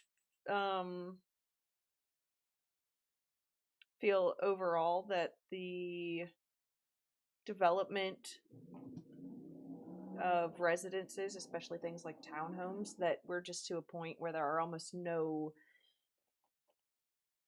requirements that can be met that don't offset the impact. But that's not really what I'm being asked to vote on here. That's so. I gotta be honest with you, a lot of this stuff is beyond my expertise, my personal expertise or professional expertise. I would love to hear from the board members. I know, Bill, you stated how you feel. Because it's seems like we have three options here as far as how to vote. Does anybody else want to chime in? I agree with the approval with condition and just let it go up to the planning board and they can look at the whole project and Now, if they don't meet all the conditions, then it'll come back here, is my understanding. Is that correct? That's When not, they that's decide to do something? that's not correct. Once you make a vote, that's the recommendation that gets forwarded to the planning board and the town council. They can ask for us to withhold the vote at this point and then come back a second time. I think this is the way I understand it. Could you repeat that? I'm sorry. If we hold our vote tonight, they can come back a second time and represent and either say we can't do it at all or we can. Well, it kind of down to the one item, which that is, time we would which is solar. And at that time we would take a vote. Yeah.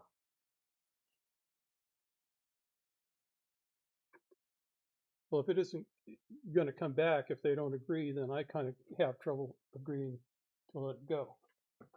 Because, I mean, we're just hands off at that point. I thought it would come back if they didn't agree. well, so they've asked for If they, that we if they vote, before they went to council, if they didn't agree, I thought it would come back.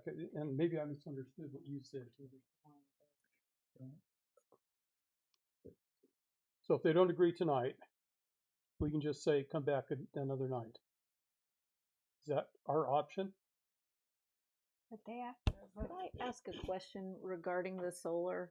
I mean, they're doing EV charging in all the homes, you know, allowing for access to that. Like, I guess I'm wondering, like, what is the true benefit of the solar? I mean, they're gonna have a lot of trees on this property, so there's gonna be shading from heat island. Like, I'm trying to, like, what is your reason for holding so fast to the solars? My curiosity. Well, I look at any building, if you add the solar, you get it closer to a truly green building. And when I look at, my understanding is it's a pretty flat old farm place. There's not a ton of trees on this darn thing. And if I look at 10% of the houses having solar, you can put solar on the south facing roof and it's most efficient. If you have to go east or west, you lose 15% of the efficiency, but it's still a good thing. And 3.5 kilowatts today is less than 10 panels. It's not a big thing, but it gets them started. And there's a development, I forget what the name of it is, on Holt Road. A while back, the council pushed them to put a certain number of houses have solar, and they far exceeded that early on in the development. And the other part of it is, if people see solar on houses, they are willing to put solar on their house. Well, in that case, there is a lot of houses along Flint Valley Lane that already have solar. Yeah, and that's a good opportunity for this development to do the same thing. I believe those residents should have that choice. My only reason for asking is, like, where there's lots of density, those costs can be spread across multiple homes. This is not an enormous development, and we don't yet fully know exactly what the density is going to be. But when we start adding these conditions, those costs get added to the homeowners, and there's already a lot of, like, not developable land on this parcel. And so that would be my concern, is that inadvertently you could be rising the cost of housing. Even though I'm like a proponent of, like, wetlands and streams and native plants and all of it, it's just, that's the reality of what we impose. And so I guess, not that I'm voting on this, but my thought would be to be a little cautious about imposing things when development size is not enormous or not very large. But in this case, we're talking about a percentage of houses. Higher density means a lot more houses. So I think by going with the 10%, you've mitigated the problem of low density. And the other part of it is that solar does pay itself off over the long haul. It's not quite as good now because of dear Donald Trump and his screwed up tax program. It pays itself off to the homeowner, but not to the developer, which is then Well, passed it the would be cost off built to the into homeowner. the cost of the individual 10% of those homes, and it wouldn't be spread across the other homes in the property. Yeah, it goes into the one home. And we had a number of developers, not just the one out on Holt Road, that did commit to this sort of thing. Again, sir, there is no developer here, so we That's can't, fine. we're not asking, If there's you're a prop- if asking the there's a property farmer. owner that's going to get a developer. Yes. And I know a number of the developments where we required solar and they flipped them to other developers. That's almost the same thing. I mean, it was a developer that was going to flip the property, committed to the 10%, and then flip the property. And then if an It's not I mean, it's $7,000 per home for a system. $7,000 per home? Oh, that's not the quote I got. What? That's not the quote I got. For 3.5 kilowatts, you can. I got an offer a while back at $1.80 a watt. So for 3.5 kilowatts, you're looking at $7,000, or even if it was $10,000. But that's what they're going for now. I mean, the Chinese are making the panels so darn cheap. They get them for less than 50 cents a watt for the panel. That's the big cost. And then the inverter is the other big cost. So I got a quote for $25,000 on my For home. what? For solar. For what size? I don't know, Bill. That's not. That's not. It makes all the difference in the world, because it really comes down to how much are you paying per watt. And certainly the smaller ones are going to be more expensive. I got a quote for a 9 kilowatt system probably 3 months ago or less at $1.80 a watt. $1.80 a watt. With That's for 9 installation kilowatts. and everything. That's less than $18,000 for 9 kilowatts. So what is our move here if they're not agreeing to solar? Does somebody want to make a motion? And this can't go on forever. No, I mean, I think we need to go ahead and have a vote on something. And I'm sorry, can I ask one other question not related to solar? The fourth bullet on fifth bullet, working with town staff to propose addition to infrastructure to town-owned parcel with a commitment for, is there, I'm sorry, it's on the, First page. yeah, on the, yeah. Yeah.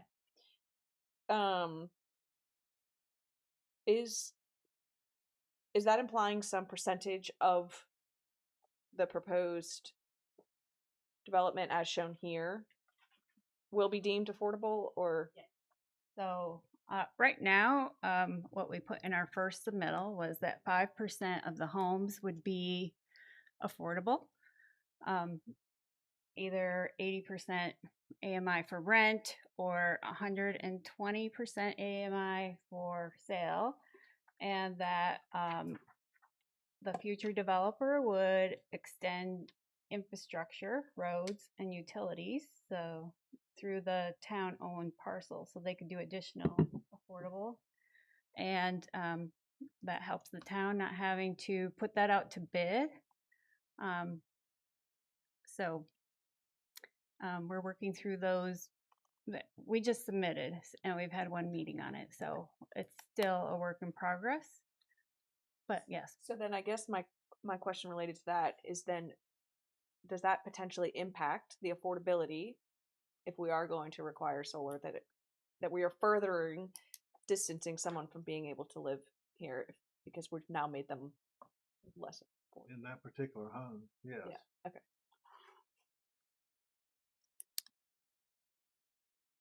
I think if you take out a 30-year mortgage and you're putting us on a solar panel, I think their life is 25, 30 years. They're guaranteed for 25 years, and they typically last 40 years or more. That's not accurate. They say that, but your typical degradation, you reach about 80% at the 20-year life and have to replace them. Your inverter and other electrical components usually have a 10-15-year life.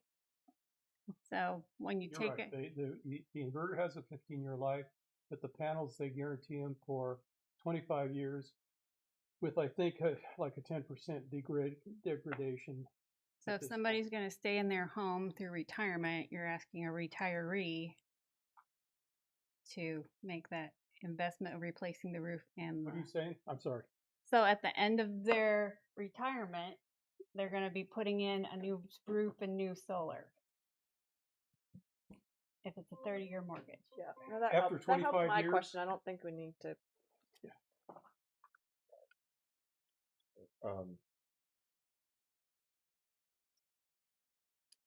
Can I have a motion for one of the three options that was offered to us?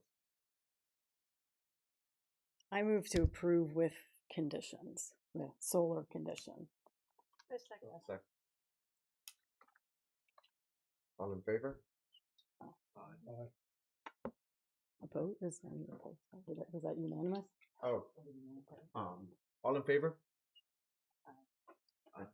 Okay, it was Yeah, unanimous. unanimous. Okay, okay. Yeah, With- Courtney's not voting. Okay, thank you. Thank you. I have a question for staff. If restroom break, does Njari take over? Do I call the recess? Yeah, the chair, you can just call for a recess without objection. Yeah. Yeah. All right. All right. Motion for a recess. You say, 5-minute say recess? without objection, we'll go into recess for 5 minutes or something like that. I'm sorry. The chair could say without objection. Oh, all right. Without and then objection, someone could object if they want, but we will take a 5-minute recess at this time. All right. Do I? So yeah, so gavel? the thing No? about All right. Sorry, guys. is if they want to discuss with their Can I ask a question during the recess? client, whether they want to offer the condition or not. What Usually do they ask for a we bunch of do stuff. if we And typically feel the standard like- is, well, I don't know. I say, okay, go find out. Okay. Come back. So If they got the it's a answer, clarification. That's what it Where is. the it zoning gives them a process chance to go is. back and get answers. What do we feel like This if we're being asked to vote? But the idea is they can go What back if we and felt get like there's answers. nothing, no condition they They can got all the ask answers to for you, vote and they're telling you no. Then you vote no. Vote no, or do what you Like did there. if Keep in mind, they if ask you us vote to against the motion, vote, it's a right like out. we just did, Why? then we would vote no. Against it, And then which everyone's say- agreed. So that's you also. have to fill out a form why you're. Well, I mean, if that's what you would have then done, if say they voted just to approve. the as environmental offered, effects of the rate, none of and then this. dissented there and said, okay, I would have added this. Okay, so I maybe don't, I didn't feel that strongly for this. Lennar voted for 10%. And that's a big. But there could be others. Yeah. Yeah. And or On Yellow Bridge or? it's almost also the cumulative effect that like Yellow Bridge. keep Yellow chipping Tail is- away at every thing. Yeah, It's it's all been that that way. penny, It's also it's a fish. only Yell something, yeah. whatever, it's only then like So if this was like an entirely forested oh lot, then I mean, Okay. yeah. So like So- even this project with a different landscape could fit that situation. okay, so you could just so the vote is that someone makes a motion to vote and I would say no. Yeah. Okay. And there's Yeah. nobody up front. Or Yeah, you can you're make the opposed. motion to just not approve it at all. But you're generating more electricity. Yeah, or If you yeah. think that it's strong You enough could that recommend get denial. enough- Yeah, you could get enough people to deny it. That's one of the options. Yeah, you could. I moved But to then do. do we lose? I guess this is where. But then do we? But then it still could go on in the process, and we've lost one of our conditions potentially. You could have gone back. Potentially. I mean, Like, are we not better off at least getting some If sort both of Toll Brothers conditions? did it, I mean, I can, if I Then, have a list of then like. kind of say, saying one. no.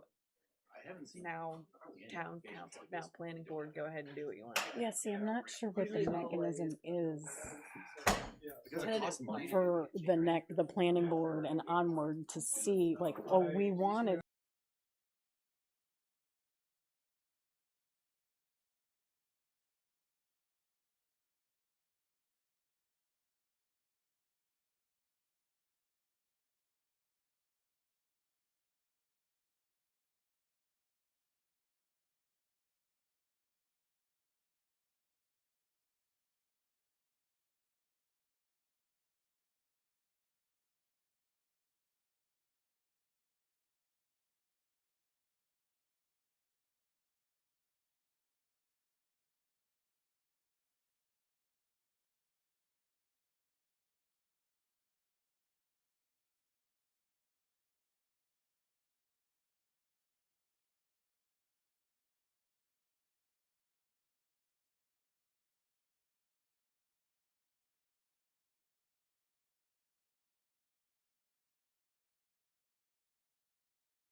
could look at it and say, okay. I'm gonna call the meeting back Still not to enough. session.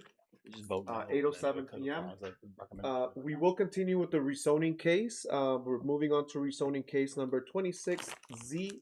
I'm sorry, CZ10. Variety expansion. Ms. Shapiro.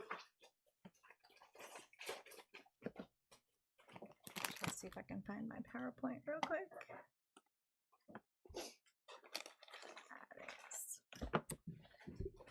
Good evening, Chair, members of the board. I'm attorney Letitia Shapiro with Morningstar Law Group, here on behalf of the applicant RXR Realty.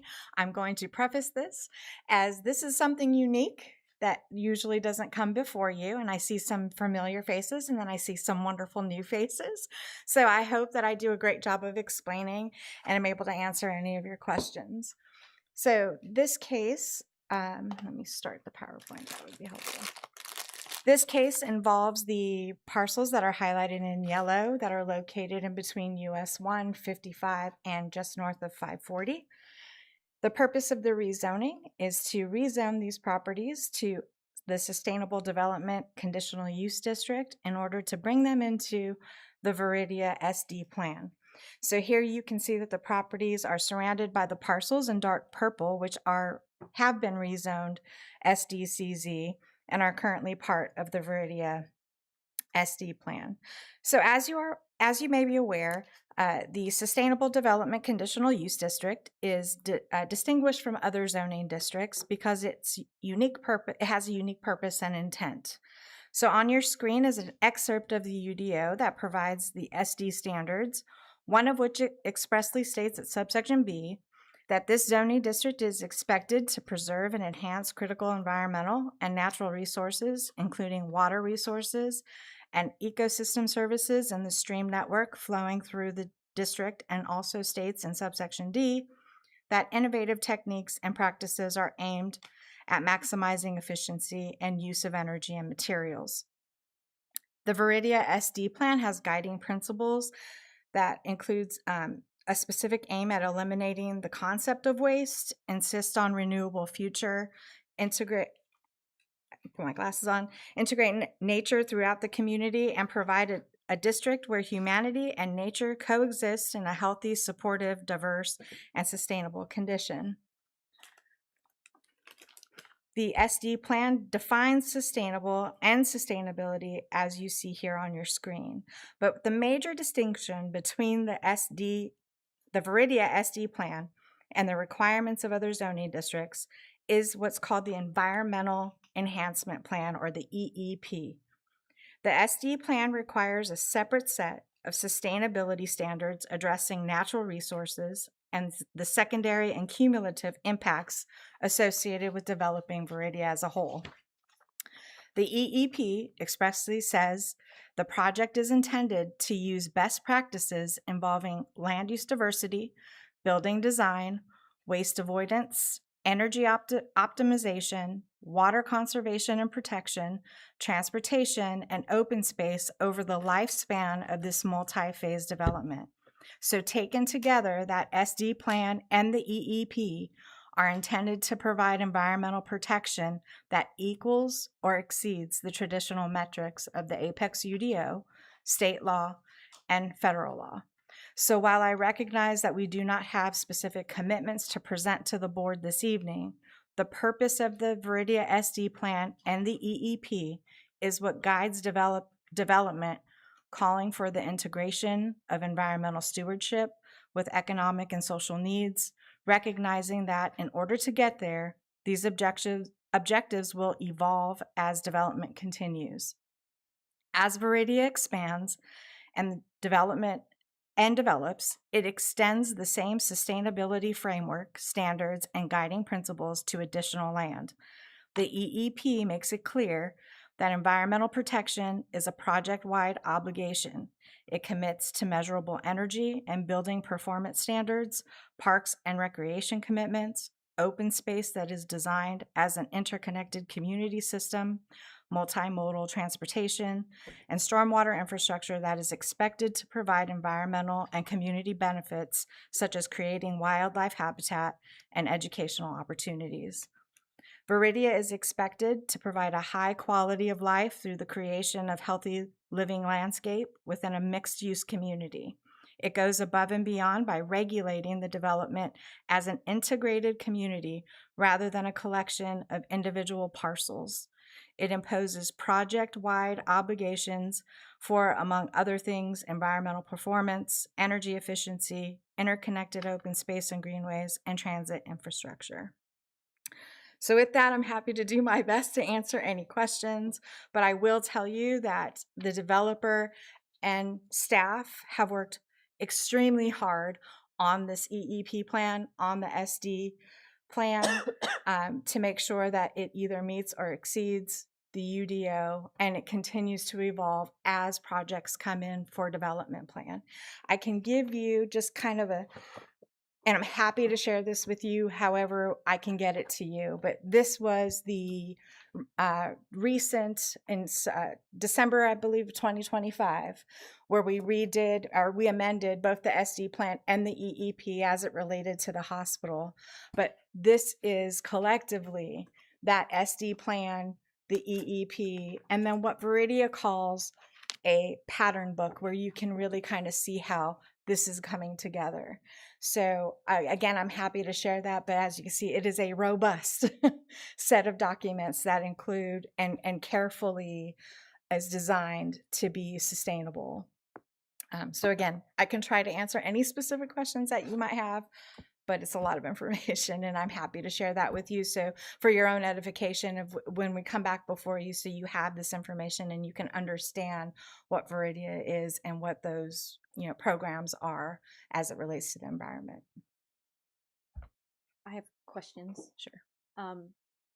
So I was discussing with staff a little bit that part of my concern is that we're adding acreage over time to the development. We've already added over 100 acres, and we haven't changed the RCA or the open space requirements, but staff has explained to me that there's greater open space dedication than was even originally called for as a minimum requirement due to environmental features, but you haven't laid any of that out before us.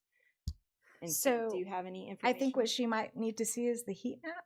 I don't know if she could see it. Like, does the heat map show all the heat map doesn't show that, but there is a buffer exhibit, Appendix B of the Environmental Enhancement Plan. That was what I was talking about with you earlier. It identified all the riparian buffers because they did buffer averaging where there's zone 3. And at that time, before additional land was added, there was already riparian buffers of 183.09 acres, which well exceeds the 100 acres of RCA required by the SD plan. And since that time, the additional parcels that have been brought in, some of them also have riparian buffers that bisect the properties. And so by by default, anything that's going to be a perimeter buffer or a riparian buffer, protected riparian buffer through the site, is going to be RCA as well. So there's no additional RCA though on top of that. So the only protected areas are just going to be riparian buffer. That's what's required, and that meets their minimum requirement. And that would be the case of pretty much of development. Like if a development anywhere else were able to meet its minimum RCA requirement with all riparian buffer or perimeter buffers, that's usually the first two that are used to meet those requirements. So what's the total acreage of Viridia? It's approximately 1,100 acres. I don't have the precise number. And so if it didn't have this SD plan and you had 1,100 acres in this location, what would the normal percentage of RCA be? Well, it's bisected by 540, which makes the math more complicated because our standard is different north of 540 than it is south. So the bulk of the land, just take it'd be 20%, so just over 200 acres. And I do not know, like I said before, there are some additional riparian buffers and protected areas through parcels that have been added that I don't have that number handy right here in front of me. So originally the agreement was like 9.5% of the original acreage, and that was to create an urban walkable neighborhood. And staff pointed out that it was 0%. It's in downtown Apex, for example. And so what you've told me that there's over 183 acres, to me that's meeting that 9.5%. So I'm satisfied with that.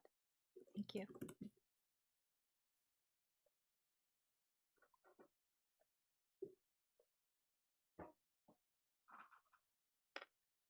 I agree Other questions? with what you're saying. I look at the SD plan on this, and it's like 30,000 feet, and you don't get down into the thicket of the thing of what really is going to be done. You know, we're going to make sustainable buildings. What's a sustainable building? Yeah, and I think that Get down to is it going to be Energy Star rated, or what is it really going to be? They've got criteria. I'm always looking criteria at specified for the. What? I'm sorry. They have criteria specified for both the residential and the non-residential buildings.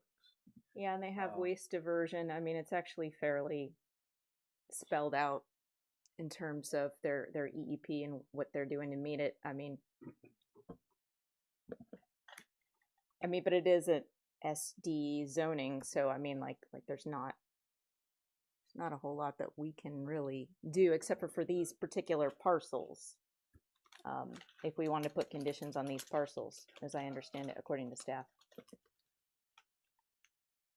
I'm not sure we That would can. be difficult. Maybe we can. Yeah. But the SD plan, I believe it supersedes the UDO basically. Mm-hmm. Put together by a very clever. So lawyer. I think the way I look at it is when you look at what we have as far as the SD plan, the EEP, and the specific pattern book, that the SD plan, you're going from like the general to the specific. So the SD plan is that general overview, and then the EEP sort of narrows it down even more, and then the pattern book kind of shows you even more specifics. So if you haven't been able to look at all three of the documents collectively, like that gives you a better idea of how it's developing, like what the generalization was, what the specifics are being held to at development plan, and what the specific pattern of the Viridia SD plan is, what they're hoping for it to look like. And again, I'm happy to share 25 CZ 18, which was how it was amended in December of 25, how those documents were amended in December of 25 with everyone. And then after this, definitely reach out with any questions that you might have. And I'm sure Amanda would add. Amanda's actually like the brilliant brain behind it all. Oh, and Bruce is coming along. He's doing a lot in Viridia now. So as these get developed, you'll have to delineate wetlands and show buffers and all of that, and dedicate areas. It is interesting though, because it's basically the entire upper portion of the one stream. It's the entire watershed of it, and it's currently all forested. And so, you know, even the word sustainability, sustainability is being thrown around, but that does not equate to conservation at all. But what was agreed to, they are meeting. And so, I mean, I will say there's other things too, in terms of like green stormwater infrastructure, I believe, that are called out in the plan, and there are aspects of the environmental plan which we just got like today, I think, or yesterday, but there are a number of things in there which are good things. But I feel like they're meeting the intent of their document. Whether or not we agree with it or not is not really up to us, I don't think.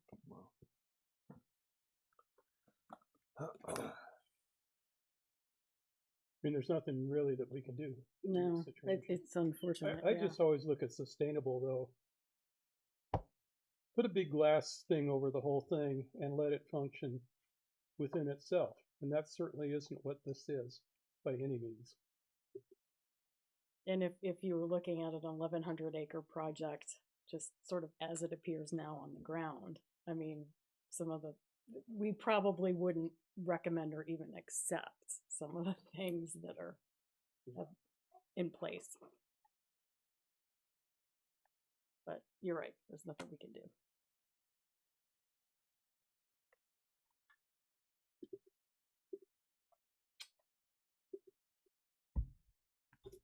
Are we putting this up for a vote?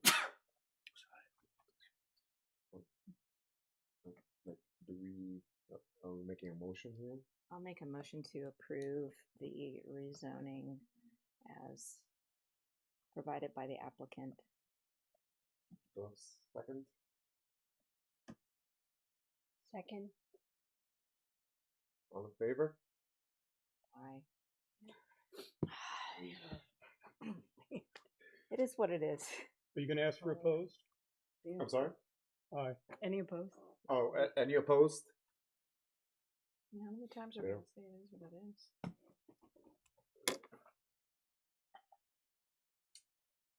What happens? So it passes It passes. Still I think. passes? Yeah. Okay, all right. with one opposed.